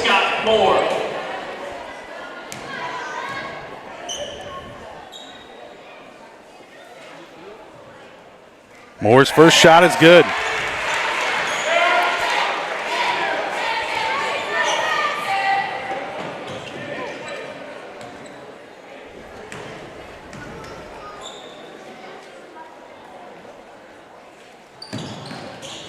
Second one off the back iron, no good. Moore would have followed his shot. He'd have ended up with the ball. Instead, quickly down the floor, Liberal beats the Trojans down the floor, and Goodell has 4 points, and the Trojans back down by 6. Blair with it, gives it back up to Ranson Bourne. Trying to get it over the top to Moore, does off the glass and good. That should be the game plan. That should be what we're doing the entire time. Get it down low to your big man. Let him go to work. Steal by Levi Blair. Saves it in to Cam Smith. Good play by Blair. Over to Cullen. Off the glass. And good. It didn't want to go, but it did. Well, 3 points for Cullen. The Trojans cut the lead to 2. Break the curse, kid. You finally get one to go. Now take off. Well, he did use the backboard, so there we go. Beeman with it, way up top, guarded by Moore. You can tell he's a little outside of his comfort zone out there. Another steal by Levi Blair. And it's out of bounds. It'll stay with Liberal as Levi trying to add a bit of a defensive spark for Girard. Siler Sammons checks into the game, replacing Levi Blair. I don't know about that move. I guess that's why I'm not a coach, but man, he is playing aggressive. He's flying around. He's getting steals on defense. I like the way he was playing. Well, we're not paid to coach. No, I suppose not. We're barely just paid a critique, to talk. Josh. Just a critique. That's right. Just have ideas. Stebbins with it. He'll give it up to Beeman. He'll put it on the floor. Now picks up his dribble. Middle of the lane. Mishandled pass comes away to the Trojans. Ranson Bourne going to be fouled on the floor. They're going to whistle this one on Dalton Davis. That'll be 2 on him, and it'll send Ranson to the line to shoot a pair. So free throws important for the Trojans tonight as they're going to pick up some fouls, and if they can make their free throws, it's going to go a long way to coming away with a dub. To the line, shooting 2, number 1, Ranson Bourne.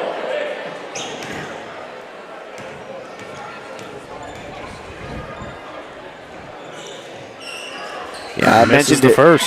Ranson's so quick off the dribble, gets Davis in a very uncomfortable situation, breaks his ankles to tell the most of it, and Davis just all he can, basically just fouls to keep him from getting the easy bucket. Bourne hits the second. He's into the scoring column.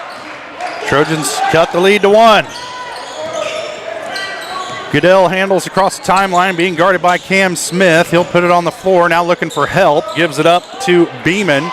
Chucks up a 3 over the backboard and saved in bounds, but to Siler Sammons, who gets it ahead to Cam Smith.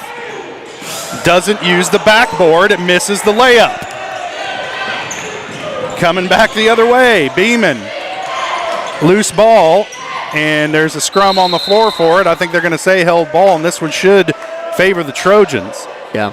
And it does. A couple of plays ago, I'm going to say his ball doesn't lie on Cam Smith's layup because that ball going over the backboard should have been called dead, been out of bounds, but Girard got a free break with it, so, you take what you can get. I think it's only called dead if it contacts the pole that the thing's hanging from. If it is clean, then they let it go. Long cross-court pass to Cam Smith into the lane. Little runner is good. 4 points for Cam Smith, and the Trojans finished the first quarter with a 1-point lead, and it was a rough first quarter for Girard, but they come out on top at the end of the period. We'll take a quick break. We'll come back with second quarter action. You're watching Trojan basketball on Girard Sports Live.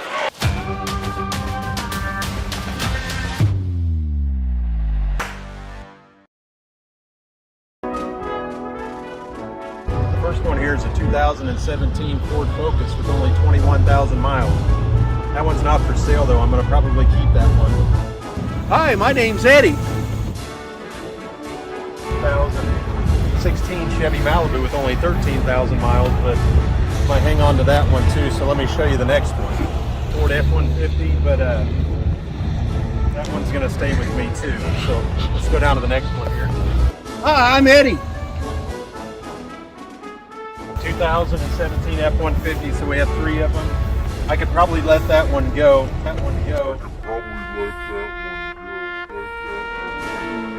Hi, my name's Eddie.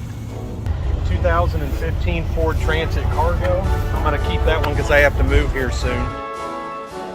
But the rest of them, you're welcome to come out and look at. And I think you'd like a lot of them. We appreciate your business.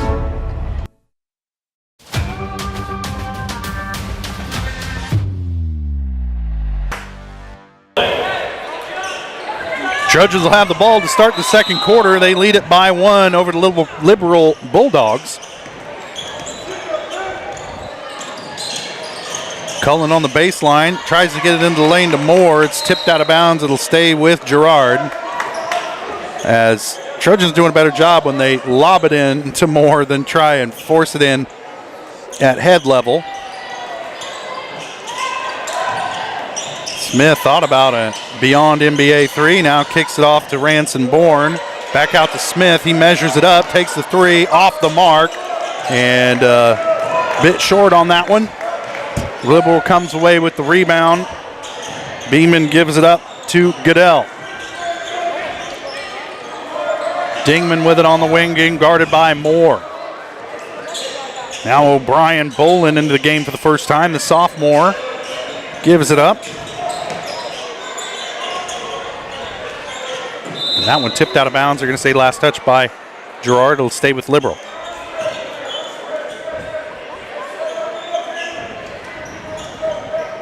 Goodell to inbound. Cam Smith guarding him. Quickly into the lane. Scott Moore had his back turned.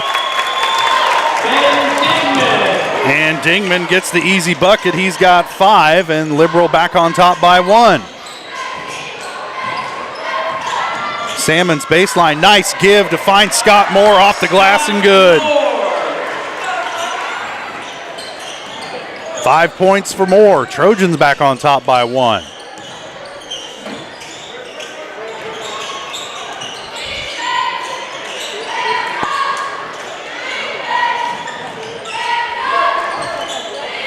Stebbins, now they're going to try and go over the top. Siler Salmons breaks it up. Cam Smith comes away with it for Girard.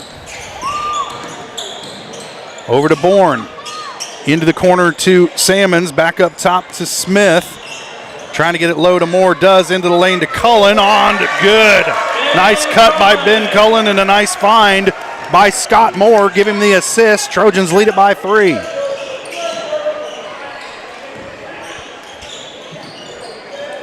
Beeman with it. Kicks it over to Stebbins. Now up top to Bolin, who just checked into the game. Goodell. Now this is Beeman, guarded by Cullen.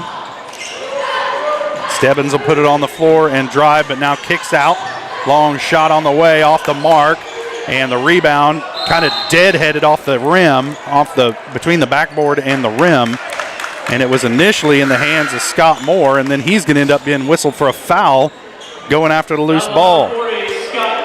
That's his first. Subbing in for the Trojans, we got number 23, Blake Brocobb in for Moore, and Levi Blair comes in for Cam Smith. Cullen sits as well. Newton into the game for him. Kick it out. Long shot, like way long. And the Trojans come up with the loose ball. Ahead to Bourne into the lane. Elevates. Jumper on the way is good. And that's the mid-range jumper I was talking about in the pregame show. If he can hit that, he'll have a lot of success all night long. Trojans battling down low. And finally, Brocobb comes away with the rebound and throws it away. Subbing in for the Bulldogs, number 3, Maddox Miller, number 10, Dalton Davis. So Liberal with another chance on this possession. They trail it by 5 with 5:11 to play first half. Quickly over to Goodell. His shot partially blocked. Newton blocks one as well, and there's another held ball. It'll stay with Liberal, and this is like the most unproductive, never-ending possession of the night as they keep getting chances. And the shot no good this time. Salmons comes away with the rebound for the Trojans. Bourne with it. Kicks it up top to Salmons, around to Brocobb. Back over to Bourne. He'll take a 3 off the back iron. No good. Rebound Brocobb. And they're going to whistle Blake for a travel. How'd he end up on the ground, official? I don't know.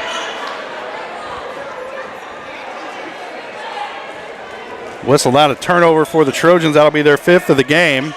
They lead it by 5, 4:43 in the first half.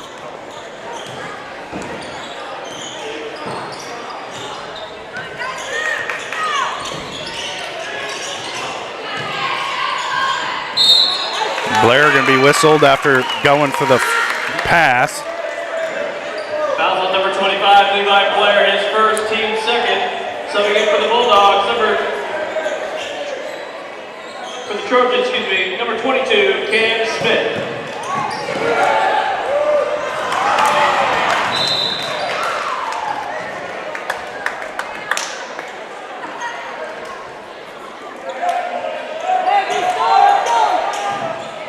Liberal with the inbound. Get it ahead to Dalton Davis. Another loose ball. Newton comes away with this one and gets it to Cam Smith. It's starting to devolve into a JV game. Smith into the corner to Brocobb. 3 on the way. No good. And Newton trying to save it in and does, but to Liberal. And now they have a breakaway. And Dingman comes away with the gimme fast break. Compliments of the Trojans. Newton with it in the corner, looking for some help. Now he'll put it on the floor, gets it out to Cam Smith. Barely avoids the backcourt. Oh my goodness, it's Keystone Cops action out here right now for this Trojan offense. Shot no good, tipped around. Newton comes away with the rebound. And now Blair will push it up the court for Girard. Brocobb with it behind the three-point line. Gives it up to Newton. They'll swing it around to Cam Smith. Newton take a 2-pointer. Long. No good. Rebound tipped around. Siler Salmons with it. Back to Newton. He'll take another one. And hits.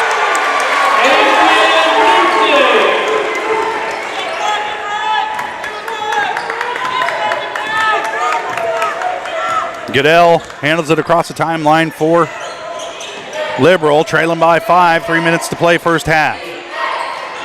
Davis with it. Salmons guarding him. Davis forced to put it on the floor. Now Dingman's shot tipped around, no good. Smith can't handle the rebound, goes out of bounds. It'll stay with Liberal. And I think Cam was looking for that outlet pass before he squeezed the ball. Tanner Stebbins. For the Trojans, number 1, Branson Ford, number 12, Ben Cullen, and number 40, Yeah, it's kind of just been a problem with both teams. Saw it on the women's game too. A lot of fumbling the ball early on, not able to hold those passes or anytime those turnovers as well. Newton steals it, saves it in. And the Trojans with it back, leading by 5. Cam Smith almost lost it on the dribble. Now gets it over to Ranson Bourne. Little pull-up jumper for Ranson is good. 5 points for Bourne. Trojans up by 7. There's another turnover by the Bulldogs. Bourne down the lane, off the glass and good. He's got 6 points this quarter, 7 points on the night.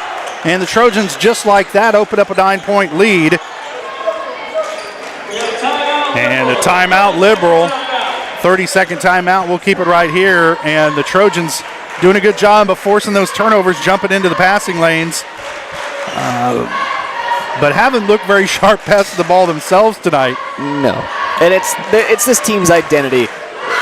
They're very good on defense. Every single player on that floor is so quick, so fast, and very good with their hands, able to get the hand on the ball, intercept passes, anticipation.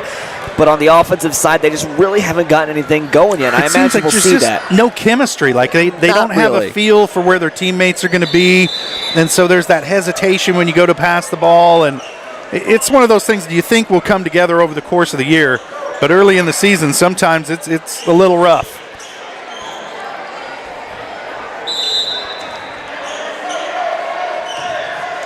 Liberal with the ball coming out of the timeout.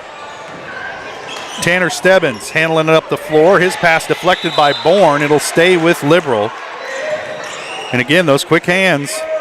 Trojan defenders really making things difficult tonight for the Bulldogs. Shot on the way, no good. Tipped out of bounds. It's going to be Trojan ball. Last touch by Liberal.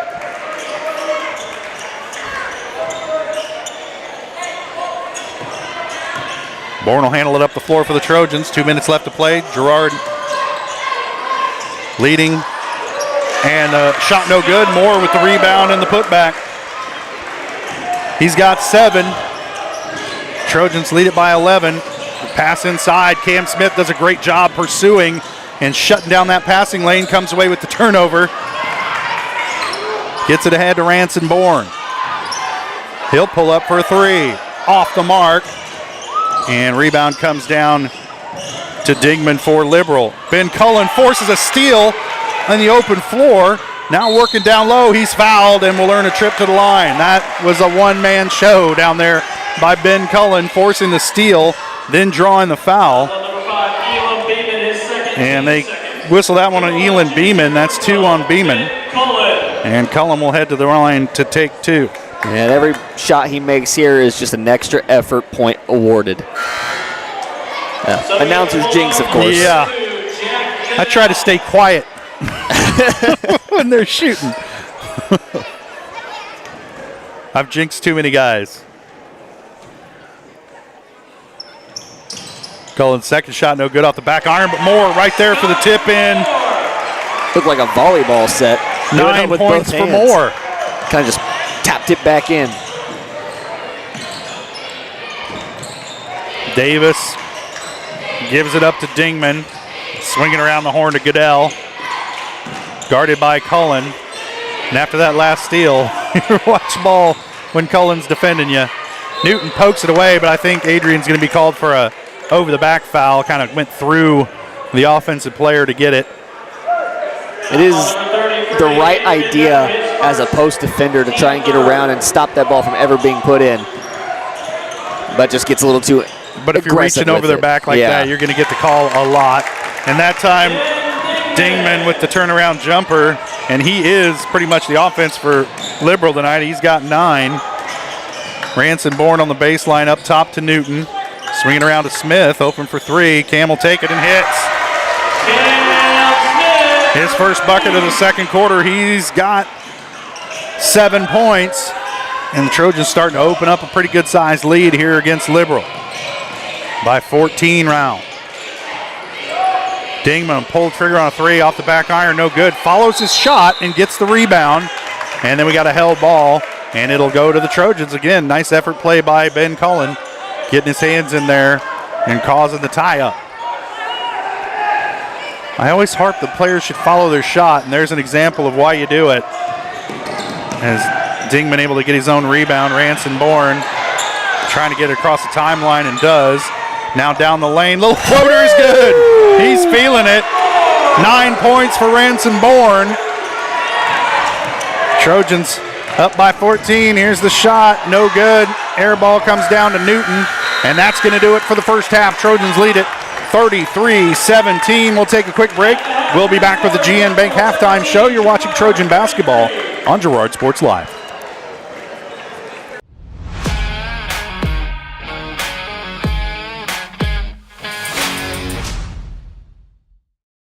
When it comes to your health care, you have a choice. Choose to stay local. Choose Girard Medical Center. For over 100 years, Girard Medical Center has been a part of the community, and they work every day to meet the healthcare needs of those they serve. With 6 locations in Southeast Kansas and an ever-expanding list of inpatient and outpatient services, you just don't have to travel anymore to get quality cutting-edge care, including many services you won't find elsewhere. Proud to serve Girard and the surrounding area.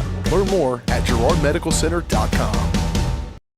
Call service is outstanding in their field, especially for those that are stuck, well, outstanding in their field. Calls carries a wide selection of farm, industrial, and heavy-duty tires, all from the best brands in the business. And they've got farm service trucks ready to go. Plus, Calls continues to be the place folks go for car and truck tires, repairs, oil changes, and so much more. If you're in the market for new tires in Southeast Kansas, make the right call to Call Service, 620-724-4121. See more at callservicellc.com. More than just your neighborhood pharmacy, Mathis Drug is your hometown partner in health. With pharmacist Bria Scheibe and an experienced, highly trained staff, Mathis Drug is ready to serve you. And now, Mathis Drug offers comprehensive compounding, which is one of the few pharmacies in Southeast Kansas with this convenient on-site service. From medications to expert advice, call 620-261-9779. Mathis Drug Store, where community and care come together.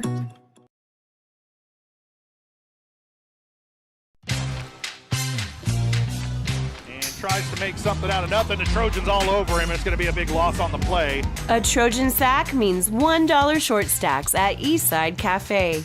Kick off your day with a hearty breakfast or take that midday break at Eastside Cafe. And this fall, when the Trojans get a sack, you get $1 short stacks the next day. Eastside Cafe, a favorite of the 4 states winner. Go Trojans from Eastside Cafe. Why settle for less than the best? Croc-Can's gigabit fiber optic internet is now available to Pittsburgh, Frontenac, and Fort Scott, and many rural areas in between. Croc-Can has the best speeds, the best reliability, the best service, the best support, and is overall the best value on all ultra-high-speed internet. If you want the best home internet connecting as many devices, all without equipment rentals, contracts, or overages, it is the time to switch to the best. It's time to switch to Croc-Can. Unbelievable amount of devastation. I've never seen anything like it. We had a beautiful barn that was gone in 20 minutes. Farm Bureau stepped up right away and said, hey, we got you and we'll be there for you. We were taken care of. Now we could get on to repairing and rebuilding. I tell everybody about Farm Bureau. We're fortunate to say we have good coverage with good people doing it. Contact Judd, Lori, Lisa, or Amber in Girard for all your insurance needs.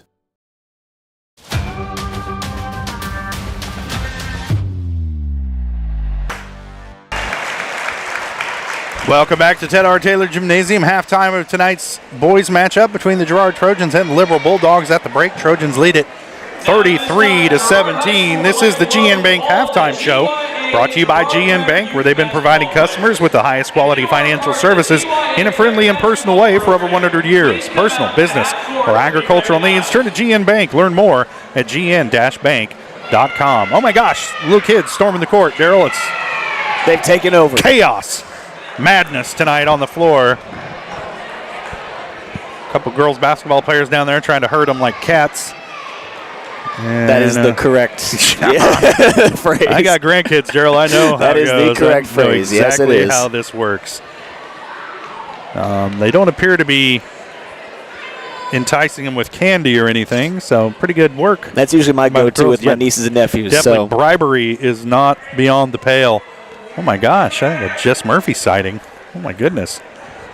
Anyway, let's go ahead and take a look at some of those first half stats. All right, let's give it up, everybody. Brought to you by B&B Excavating. The numbers don't lie. Dirt's heavy, so trust the guys at B&B Excavating to move what needs moving. Specializing in septic systems, water line install and repair, driveways, rock hauling and leveling. Call B&B Excavating at 620-724-2735. First for the Liberal Bulldogs. They're led in scoring by Ben Dingman. He's got 9 points, 6 of those coming in the second quarter. In fact, Dingman, the only Liberal player to score in the second quarter.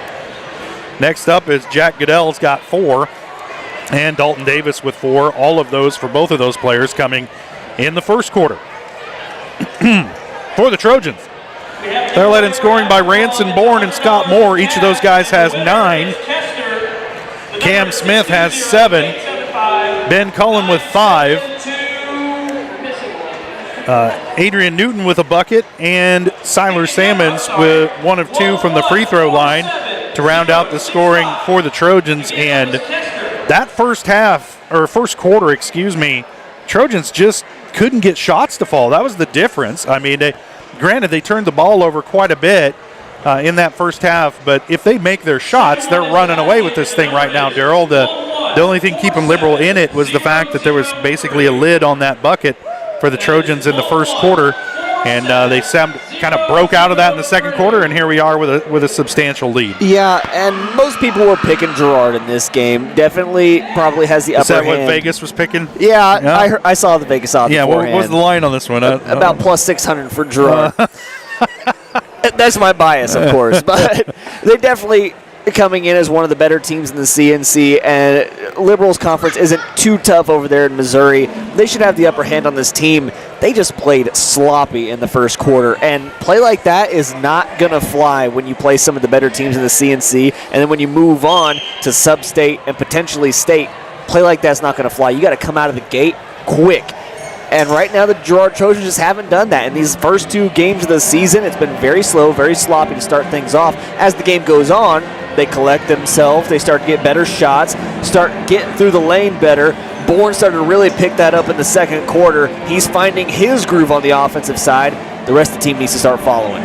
And, their defense really kept them in the game tonight and has really kept them in that Parsons game as well. And when you can defend the way that they do, you're not going to fall too far behind very often on teams. But eventually, if you can't score the basketball, it's going to slip away from you, as we saw against Parsons last week. But fortunately, Trojans able to get in the groove offensively a little bit in that second quarter, and they lead it here 33-17. That eye on the game brought to you by Canar Eye Care. Canar Eye Care is here to help you see what you're looking at. Canar Eye Care with locations in Pittsburgh and Girard, here to help their valued customers. Learn more at CanarEyeCare.com. We'll step away for a quick break. We come back. Second half action from here in Girard between the Trojans and the Liberal Bulldogs. You're watching Trojan basketball on Girard Sports Live.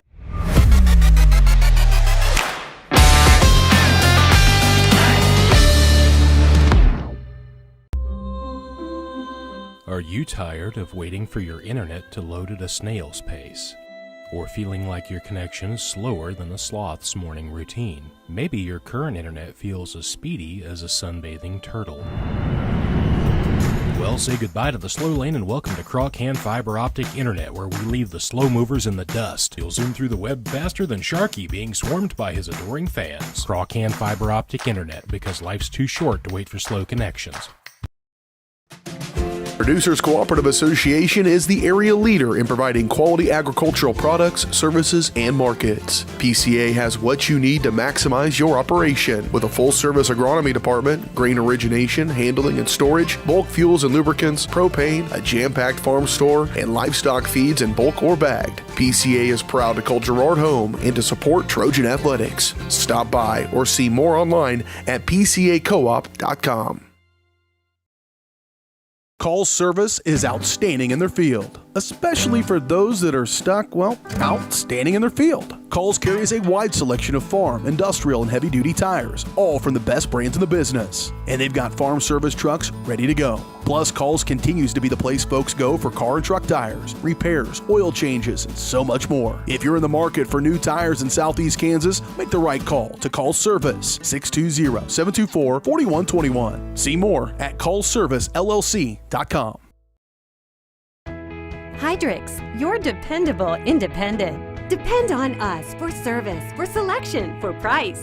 Get huge Samsung savings. Leave notes, sync calendars, and display your photos on the new Samsung Family Hub refrigerator. Plus, get free same-day delivery. Why shop for appliances where the motto is do it yourself when you can depend on the know-how of people who live appliances every day? The only thing better than our price is our service. Hydrix, Fort Scott, and Girard.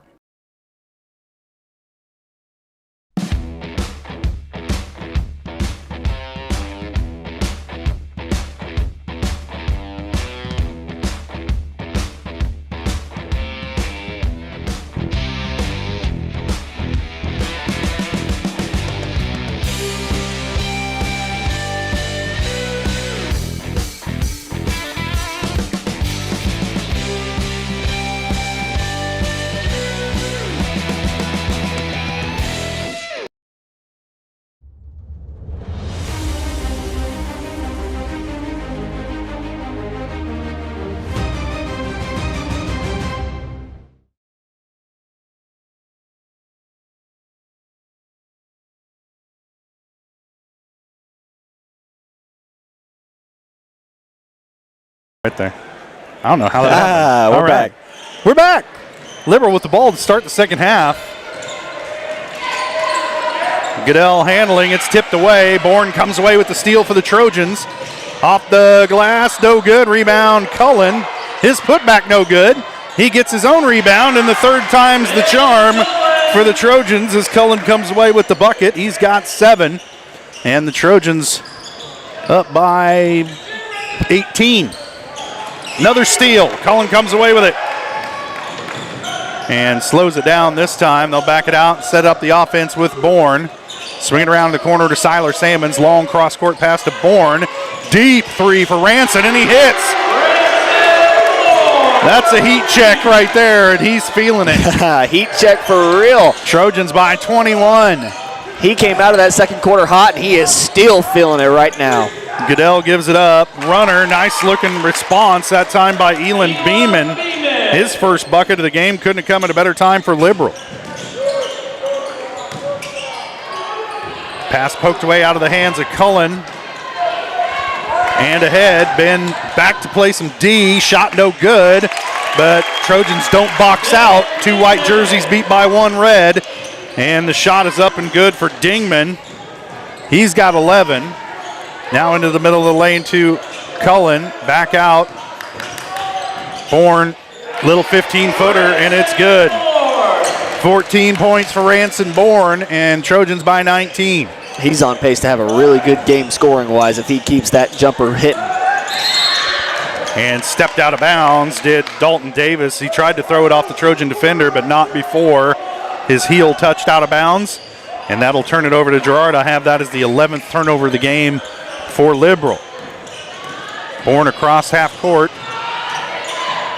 Now up top to Cam Smith. They'll swing it around to Siler Salmons into the lane to Cullen. He's got a good angle. Shot is up and good, and the foul. 9 points for Cullen, trying to make it hit 10 here by completing the old-fashioned three-point play. Whistled that one on Maddox Miller. That's his first. First team foul on Liberal here in the third. Cullen's free throw is good. Trojans have come alive offensively here over the last couple of quarters. Goodell with it. He's trapped. Kicks it off. Now an errant pass and another turnover. Make it number 12 unofficially for Liberal. Trojans with the ball in a 22-point lead. Just under 6 minutes to play third quarter. Bourne with it. And he's collided with by Dalton Davis, and Davis will pick up his third. Fouls on number 10, Dalton Davis. Tell Liberal trying to press a little bit here defensively. Sometimes you try to do a little too much when you're the on-the-ball defender, and that time Davis whistled for the blocking foul against Bourne. Way out far from the basket. Cam Smith open for 3. He'll take it off the mark. Tipped around, loose ball. Lots of players on the run for it. There's some collisions. And it'll be Trojan ball, I would think. Yep.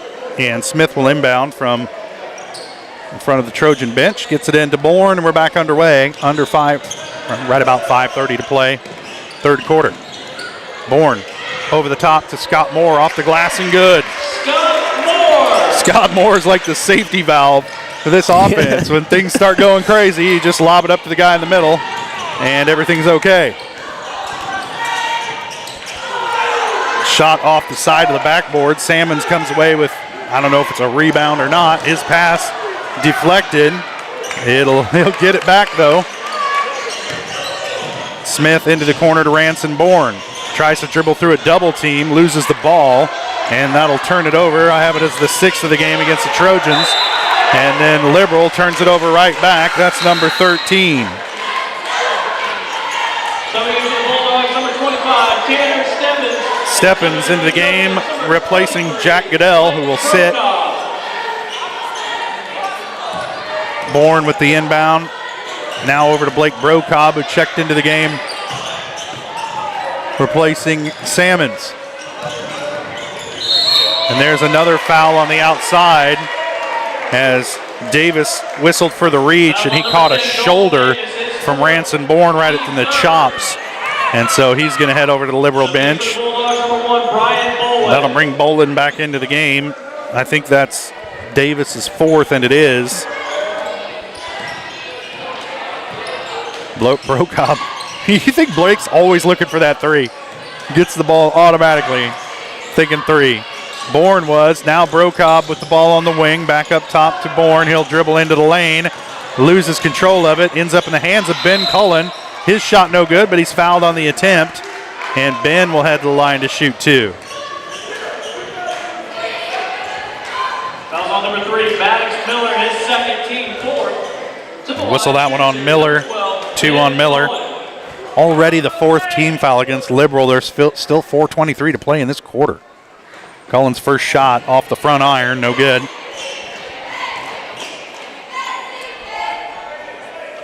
Cullen with 10 points, 5 of them coming here in the early minutes of this third quarter.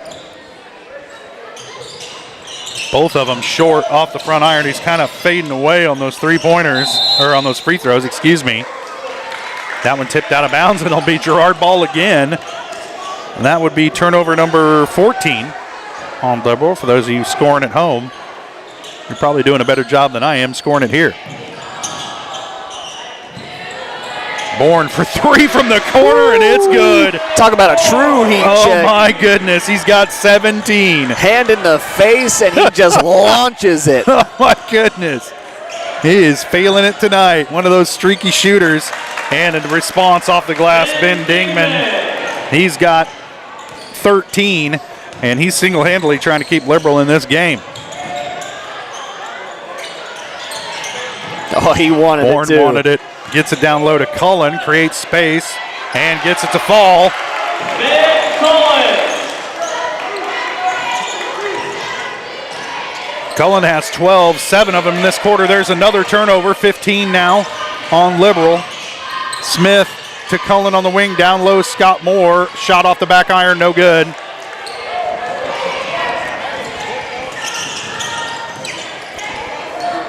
And here comes Beeman the other way. Gives it up. Woo, baby, fortunate to keep that possession alive. Stebbins with it, and he stepped on the end line. And that'll turn it over to Girard, number 16 on the night for Liberal. The Trojans do a really good job of using that baseline as the extra defender and just shepherding drivers into that baseline. Moore with it. Kicks it out top. Smith thought about a 3. Now pulls up from the free throw line. Off the mark. Rebound Moore. Off the glass and good. 13 points for Moore, and the Trojans starting to pull away. Not starting, they're officially pulling away. Dingman down low.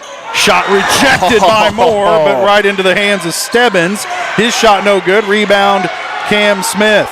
Long outlet ahead to Ben Cullen, and he'll pump the brakes for the Trojans. Kicks it back out to Smith. Bourne thought about another 3. Now over to Smith. The free throw line to Cullen. Back out to Bourne. He will take this one, and it's short of the mark. Rebound tipped around. It's going to come down to Liberal as Dingman comes away with it. Now the dribble mishandled. Bourne comes away with it. He's fouled on the attempt, and that one's going to be whistled on Beeman. That's his third. And Ransom Bourne learned a trip to the line, and he's like a water bug out there, man. And just seems to be a step quicker than everyone on the floor. Woo! He came down the floor so quick, and he was upset about getting sent to the free throw line on that one. I think he was upset he didn't hit the bucket. He was good to the line either way. First one rattles off, no good. It would have been a circus act for him to make it as well. And we've seen him do it. Yeah, Lord knows he can. Time to get to know some new names off the roster. Adrian Newton, Levi Blair into the game, along with number 5. That's Harrison Burke, 6'1" sophomore. Bourne hits the second.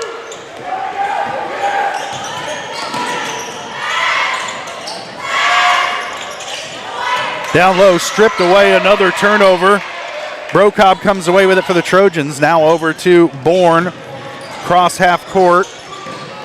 Gets it to Burke at the elbow. His shot no good. Gets his own rebound. The putback off the glass and good. And Harrison Burke into the scoring column for the Trojans as they lead it by 27. Down low, off the glass, no good. Rebound, putback, no good. Rebound again by Liberal. And we're going to get a foul down low on Levi Blair reaching in. Don't talk to the official, Levi. Don't talk to the official. He wanted an explanation. Yeah. Point of parliamentary procedure. Gets his explanation, figures out what he did wrong. 2 extra point opportunities here for the opposition. Yeah. First one rattles off, no good. Worked exactly how I thought about it. Darryl, come on, man. As this is Caden Simpson, the junior, seeing his first action tonight. Hits the second. So he's into the scoring column. Brocobb going to try a 3 off the back iron, no good. Rebound, Burke. His putback no good, but he'll earn a trip to the line. And they're going to whistle this one on Elan Beeman. That's his 4th. So now Beeman and Davis with 4 fouls for Liberal.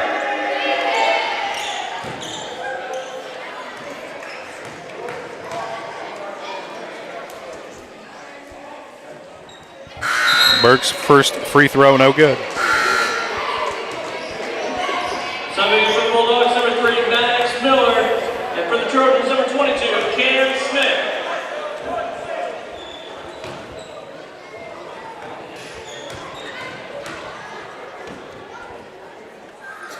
Burke's second free throw is good.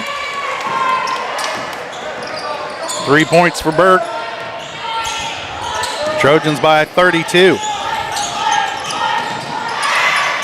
Pass intercepted. Burke comes away with it. Outlet pass ahead to Levi Blair, just a bit too far out in front of him. Blair not able to catch up with it. Trojans, number 3, Siler Salmon. 7th turnover of the night on the Trojans, unofficially. And Liberal with it. 1:09 to play, third quarter. The Trojans leading it by 32. Simpson with it. Up top to Stebbins, being guarded by Sammons. Dingman. Simpson with it. Kicks it over to Goodell. He'll put it on the floor, working into Cam Smith. Gets in trouble. Ends up in the hands of Miller. Turnaround shot, eyes closed, no good. Out of bounds, last touch by Liberal. And it's going to be Trojan ball. And this is probably not a lineup out there on the floor for Liberal that's really used to playing together. And you can tell offensively they just look a little bit out of sync. Burke able to handle the deflected pass off his face. Ends up in the hands of Cam Smith for 3, and it's good. What a sequence. Handles the pass off his face, gets it over for the assist. Hey, you use your whole body in this game, Darryl. This is true. Put your whole body out on the court. That's right. You're going to use all of it. I've put my face in harm's way many a time. Another lost dribble. It's out of bounds. Last touched by Goodell. Good defense that time by Smith and Blair for the Trojans as they force the turnover. Smith hoists it up, and that's going to do it for the third quarter. Trojans lead it by 35 after 3. We'll take a quick break, and we'll be back with fourth quarter action. You're watching Trojan basketball on Girard Sports.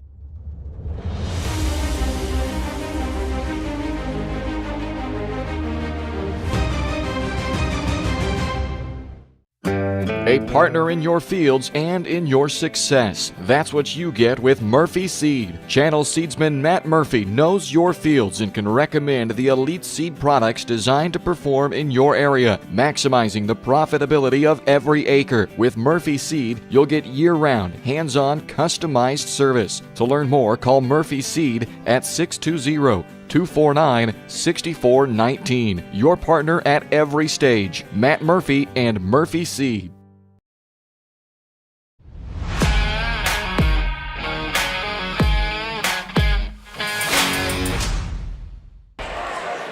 Welcome back to Ted R. Taylor. 1 quarter left to play. Trojans leading it 59-24 over the Liberal Bulldogs. And oh, what a difference a week makes, and a different opponent as well. True. But Trojans back home here at Ted R. Taylor and taking care of business tonight against Liberal. And it didn't start pretty in that first quarter. Trojans turned the ball over a lot and couldn't get shots to fall. But since then, they found their groove. And they lead it now by upwards of 30 points. We'll call it 35 if you're a mathematician. And looking to add to it here as the Trojans have the ball to start the fourth quarter. Looks like maybe a half-court trap in the works here for Liberal. It's the slowest developing half-court trap. As they lob over the top to Cam Smith, off the glass and good. Wow.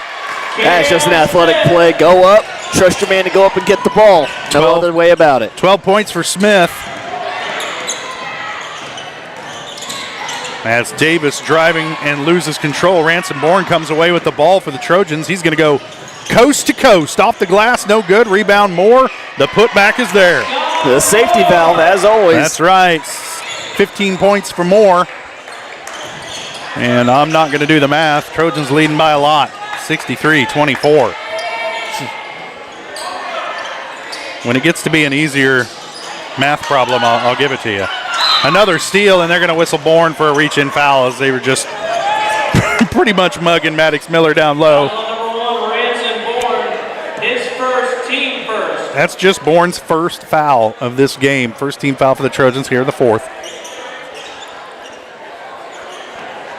And I think we're in running clock territory here. That's a terrible inbound pass. Ends up in the hands of Ransom Bourne, breaking away. And a blocking foul called as Bourne's going to get the bucket and the foul. And they whistle that one on Dalton Davis. That's his fifth. And that'll do it for Dalton tonight. And he'll finish the game with 4 points. All of those coming in the first quarter. And he came out on the short end of that collision. And he'll have a chance to sit down. I hope that young man's all right.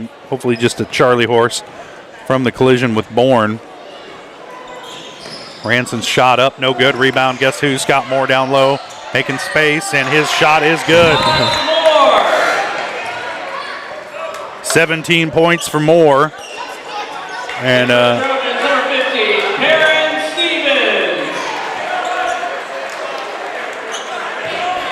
Trojans get Ransom Bourne out of the game. Throw a bucket of water on him because he's on fire. And now a young lineup out there on the floor for the Trojans, Perrin Stevens. Dingman down low to Beeman. His pump fake is good. The shot is up and good. Great hesitation. Yeah, 4 points for Beeman. Stevens up top to Cam Smith. Surveying the floor, gets it to Cullen at the free throw line, just steps down the lane, and the bucket's good for Ben Cullen.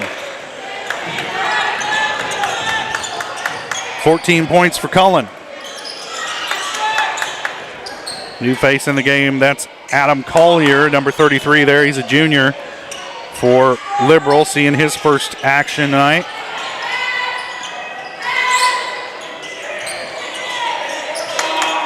Stevens harassing him out on the perimeter as they try to get it down low. Adrian Newton does a good job of tipping it away. It'll stay with Liberal.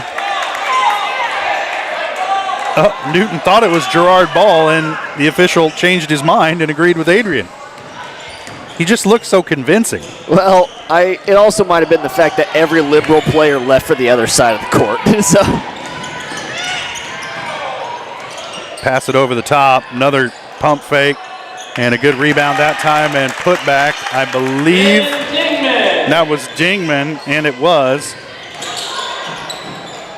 He's really carrying the load for Liberal tonight. Scott Moore answers on the other end for the Trojans, 19 points for Moore.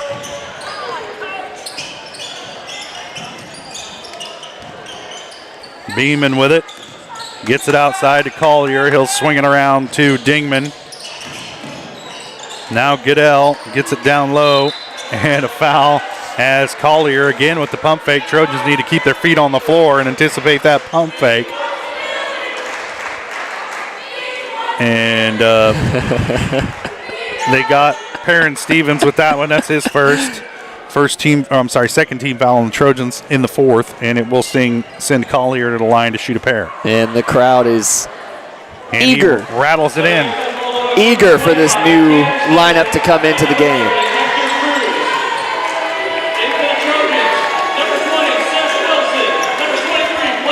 So a shift change for the Trojans.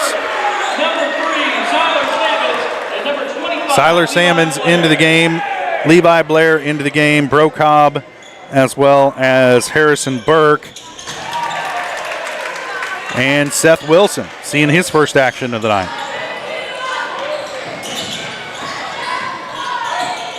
Get it down low, and Burke is fouled, and he'll shoot a pair. Whistle this one on Collier. To the line, shooting to number 5, Harrison Burke.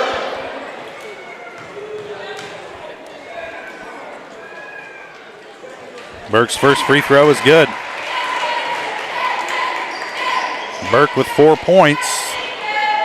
Trying to make it 5 right here as the Trojans lead by 42.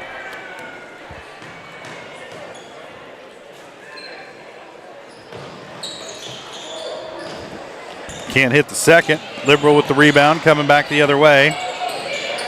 Goodell almost walked with it, gets it away to Maddox Miller, and they'll swing it around up top to Tanner Stebbins, guarded by Brocobb. Brocobb just trying not to foul, but a good look to find a cutting Jack Goodell. And Goodell has 6 points. And the lead back down to 40. Brocobb with it top of the key. Down low to Burke.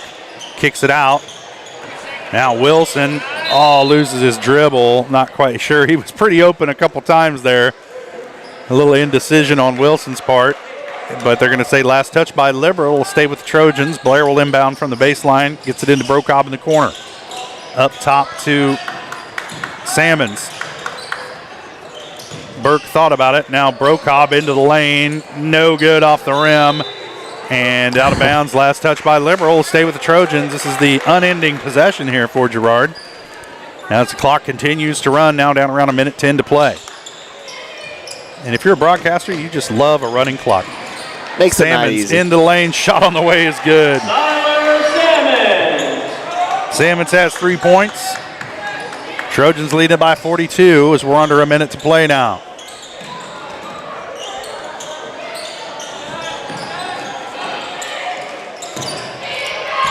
More names to learn. Hector Cruz into the game for the first time tonight for Liberal.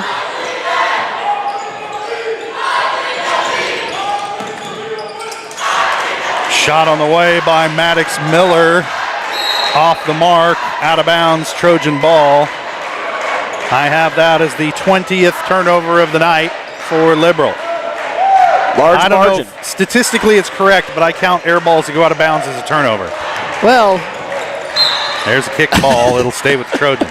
I don't know if they typically do that statistician-wise, but it's basically the same thing. I understand where you're coming from. Yeah, I think if you shoot an air ball that goes out of bounds, that's a turnover.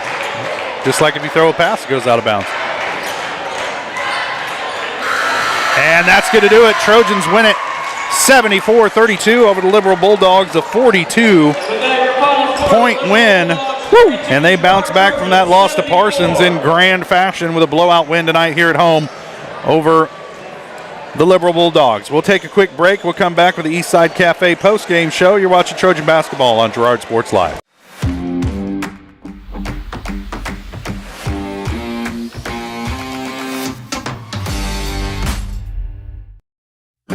A partner in your fields and in your success. That's what you get with Murphy Seed. Channel seedsman Matt Murphy knows your fields and can recommend the elite seed products designed to perform in your area, maximizing the profitability of every acre. With Murphy Seed, you'll get year-round, hands-on, customized service. To learn more, call Murphy Seed at 620-249-6419. Your partner at every stage. Matt Murphy and Murphy Seed.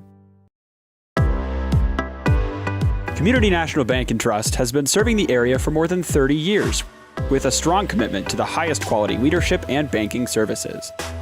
Missing that human touch with your bank? Come talk to a real person at Community National Bank and Trust. We're your local bank that's small enough to know you, yet big enough to offer the best products.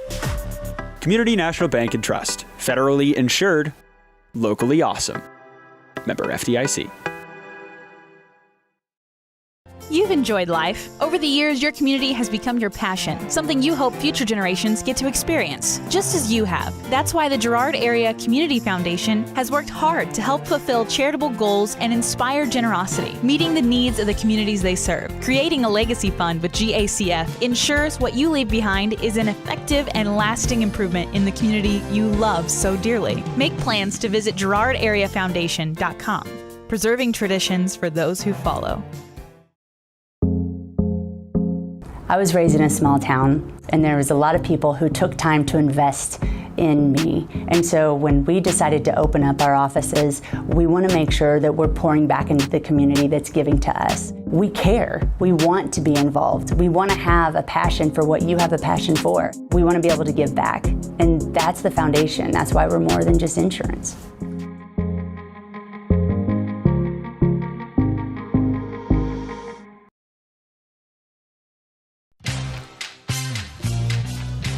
Tries to make something out of nothing. The Trojans all over him. It's going to be a big loss on the play. A Trojan sack means $1 short stacks at Eastside Cafe. Kick off your day with a hearty breakfast or take that midday break at Eastside Cafe. And this fall, when the Trojans get a sack, you get $1 short stacks the next day. Eastside Cafe, a favorite of the Four States winner. Go Trojans from Eastside Cafe. Farmers Bank is a proud supporter of Girard Schools. For generations, Farmers Bank has worked with local leaders, businesses, and residents to help shape the future of Southeast Kansas. Farmers Bank is proud to have helped with the growth and development of the communities we serve. As partners in business and friends in life, Farmers Bank is looking forward to a brighter tomorrow. Farmers Bank, with locations in Hepler, Walnut, St. Paul, and Girard. Equal housing lender, member FDIC.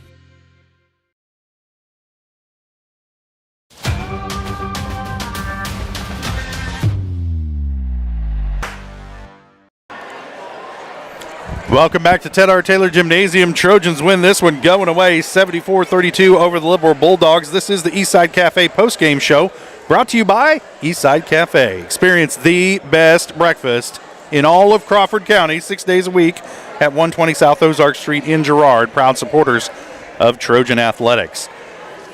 Well, Daryl, after the Trojans got out of that first quarter, they just got in the driver's seat and never looked back, as they led big at the half, 33-17, and then expand that to the final score of 74-32, and just basically put the Liberal Bulldogs to bed there in that second half, and found some outside shooting, but really dominated on the boards. And then Ransom Bourne just lost his mind. Oh, man. I mean, he just went off. He just lost his mind. Defensively, offensively, he was a little water bug, I believe you said he was out there. He just looked a step faster than everybody on the floor, and lots of transition buckets, found the outside shot, and from watching members of the Bourne family, that when they find that outside shot, they're darn hard to stop on the offensive end, because then you got to come all the way out to the arc to guard him. and then you got to stop him off the dribble. It's just a tall order. So it goes beyond his shooting, too. I mean, you mentioned off the dribble, he goes through, and then he just creates so many baskets because his passing is so good as well. He's able to get through the lane, find the open man, and when he can do that, that safety valve Scott Moore opens up a lot.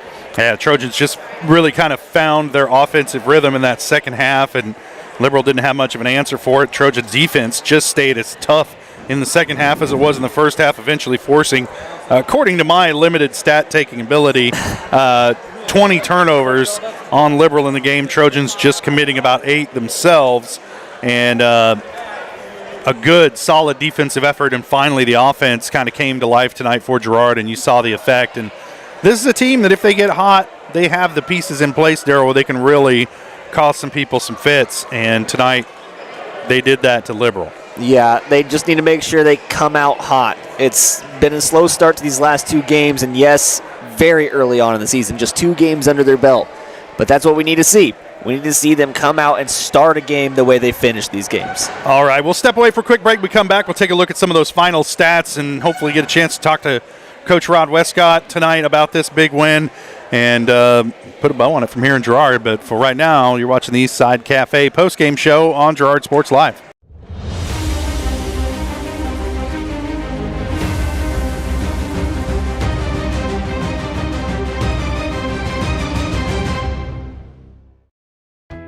Hydrix, your dependable independent. Depend on us for service, for selection, for price. Get huge Samsung savings. Leave notes, sync calendars, and display your photos on the new Samsung Family Hub refrigerator. Plus, get free same-day delivery. Why shop for appliances where the motto is do it yourself when you can depend on the know-how of people who live appliances every day? The only thing better than our price is our service.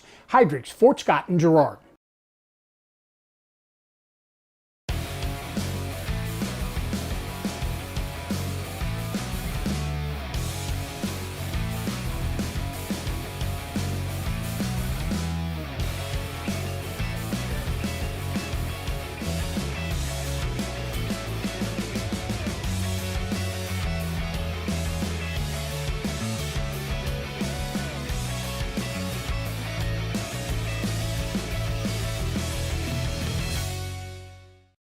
Call's service is outstanding in their field, especially for those that are stuck, outstanding in their field. Call's carries a wide selection of farm, industrial, and heavy-duty tires, all from the best brands in the business. And they've got farm service trucks ready to go. Plus, Call's continues to be the place folks go for car and truck tires, repairs, oil changes, and so much more. If you're in the market for new tires in Southeast Kansas, make the right call to Call's Service, 620-724-4121. See more at callservicellc.com. Our whole vision of becoming the 4-state agency was because we want to be able to grow with our clients, whether they have a lake house in Oklahoma, whether they're starting a business and expanding into Arkansas. We want to make sure that they're taken care of, whether it's home, auto, financial services, or even life insurance. We want to walk through the stages of life with our clients. That's the biggest part. That's what makes us different.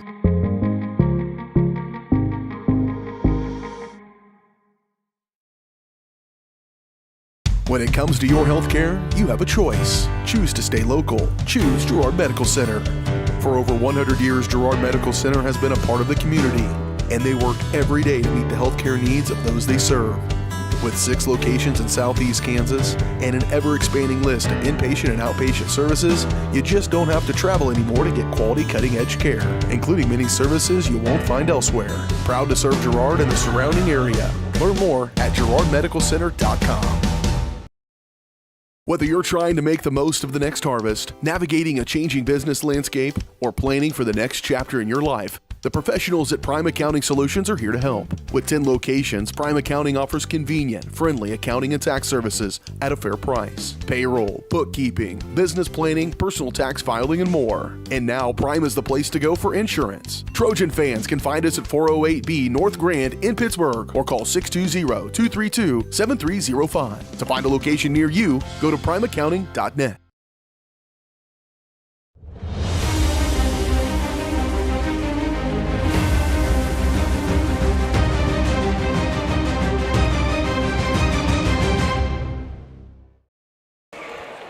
Welcome back to Ted R. Taylor Gymnasium. Trojan boys come out with a big win tonight, 74-32 over the Liberal Bulldogs. And right now we're joined by Trojan head coach Rod Westcott. And, Coach, we were talking off the air that a big difference from last week to this week, and I think a lot of it has to do with the opponent. But your guys did play really solid defense all night, and then once the lid came off the bucket after the end of the first quarter, really started to pull away from this team when you found the offensive rhythm. Yeah, we went down at halftime, and we always try to find some positives, and we struggled for a little while there today to find some positives in that first half because we did not play smart, did not play sharp at all. We've got to get better in the half court. If we're going to beat good teams, we've got to be better in the half court. We thought if we pressured them, we could probably speed them up and get some run-outs, and that's what happened there in the third. But, half court, we got to get better. We can't turn the ball over the way we're doing. And when we get the looks, we got to finish. We did not finish strong at the rim tonight. I don't know. I'm being pretty negative, and we won. But you won by 40. We, it's never, to me, it's never about who we're playing. We need to get better. Yeah. And there's a lot of things that we did tonight that we're not going to be able to beat good teams doing. Defensively, that they got some looks on us. I thought we defended pretty hard. We weren't smart all the time. Our rebounding was atrocious. Defensive boards, I don't know how many offensive boards they got on us tonight, but they killed us on the glass, I thought. And we looked like a bunch of baby birds in a nest just standing down there jumping up and down. So we're going to get back to work tomorrow and get some bodies on each other and hopefully be a little more physical inside and get some things lined out there. But ball handling is still the main thing. We've got to do a better job of taking care of the ball, and that comes with us getting open for each other. I'm rattling here, but I got a lot of things going through my mind right now. So it's early. We're young yet. We got a lot of kids out there that this is, they haven't had a lot of varsity action when they're the guys. So we're going to get better. We had some bright spots tonight. Ransom obviously got hot. And, I'm not sure what he had points-wise, but he knocked some shots down for us. Scotty, he got things going a little bit, not as well as I'd like to see him do, but, he was able to bang some in off the glass there, especially in the second half, I thought. Ben Cullen was all over the place on defense. He just works his tail off. We got to do a better job of finishing. We got some pieces, and, if we can get to where we're all on the same page and taking care of the ball, I think we could be tough by the end of the year. Next week you got a Galena squad coming up, and it's your first CNC League game, and those are never easy. So what are you looking forward to from that Galena squad? Well, we played them a couple times this summer, know each other extremely well, and summers don't mean a lot because you don't always have everybody there, neither does the other team, so they don't mean a lot, but we do know each other really well. Jack Perry, he's a handful. He's probably one of the best players in Southeast Kansas, and everybody knows that, so he will definitely be a tough matchup for us, but hopefully by Friday we're ready for the challenge. All right, Coach, well, I'll let you enjoy this one with the team. Congratulations on the win tonight, and we'll talk to you Friday. All right, sorry for rattling off there tonight. No, hey, we like the rattling. It's better than two-word answers, so I'll take that any day. All right, thanks, man. All right, that's head coach Rod Westcott of the Girard Trojans. They come out on top tonight, 74-32 over the Liberal Bulldogs. Our post-game coach interview brought to you by Community National Bank and Trust, serving the area for over 30 years. Stop in soon to pick up your very own Girard Trojan Instant Issue Mascot Debit Card. Community National Bank and Trust is a proud supporter of Girard Schools. Learn more online at mybankcnb.com. Well, Daryl, I guess there's just one thing left for us to do, and that's to name our player of the game. And, Scott Moore, we called him the safety valve all night. He finishes with 19 points, but, man, Ransom Bourne and Ben Cullen played great defense all night. This play down here where he comes up with the steal and then the foul, all effort. You could give it to either one of those guys, but Ransom Bourne played outside of his head tonight. He's probably going to have to sleep in a padded room because he's absolutely lost his mind this evening. So I would think we got to give Ransom the player of the game. I'd have to agree with you. Ransom just overall, you could tell the difference he was making when he was on the court, and in the second half it showed. I don't know if he came out in the second half besides that mass substitution at the end. And there's the man himself walking across the screen right now. But feeling pretty good. He was the guy tonight, and I hope he sleeps well knowing that he should show up and be the guy Friday. All right, our player of the game brought to you by Evans Motors. Get the keys to your next ride with the stop at Evans Motors. Nate and Eddie have decades of experience getting folks into the right car, truck, van, or SUV that's right for them and their family. Stop by and see them at the intersection of Highways 69 and 400 just south of Pittsburgh, or see their full selection online at evansmotors.net. Do we have another break to get through? Or no, we do not. We're good. We've done. We've gotten look at everything. Us. Look at us. All right. Well, I guess we can just go ahead and put a bow on it for Daryl McLeod. I'm Josh Ledner saying thanks for joining us tonight from Girard. We're back in action Friday night on the road, I believe, at Galena. Girls game tips off at 6, boys game to follow, and we'll have that for you here on Girard Sports Live.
Thanks for watching. From the gridiron to the hardcourt, the pitch to the mat, don't miss any of the action. We're there with live, local sports coverage.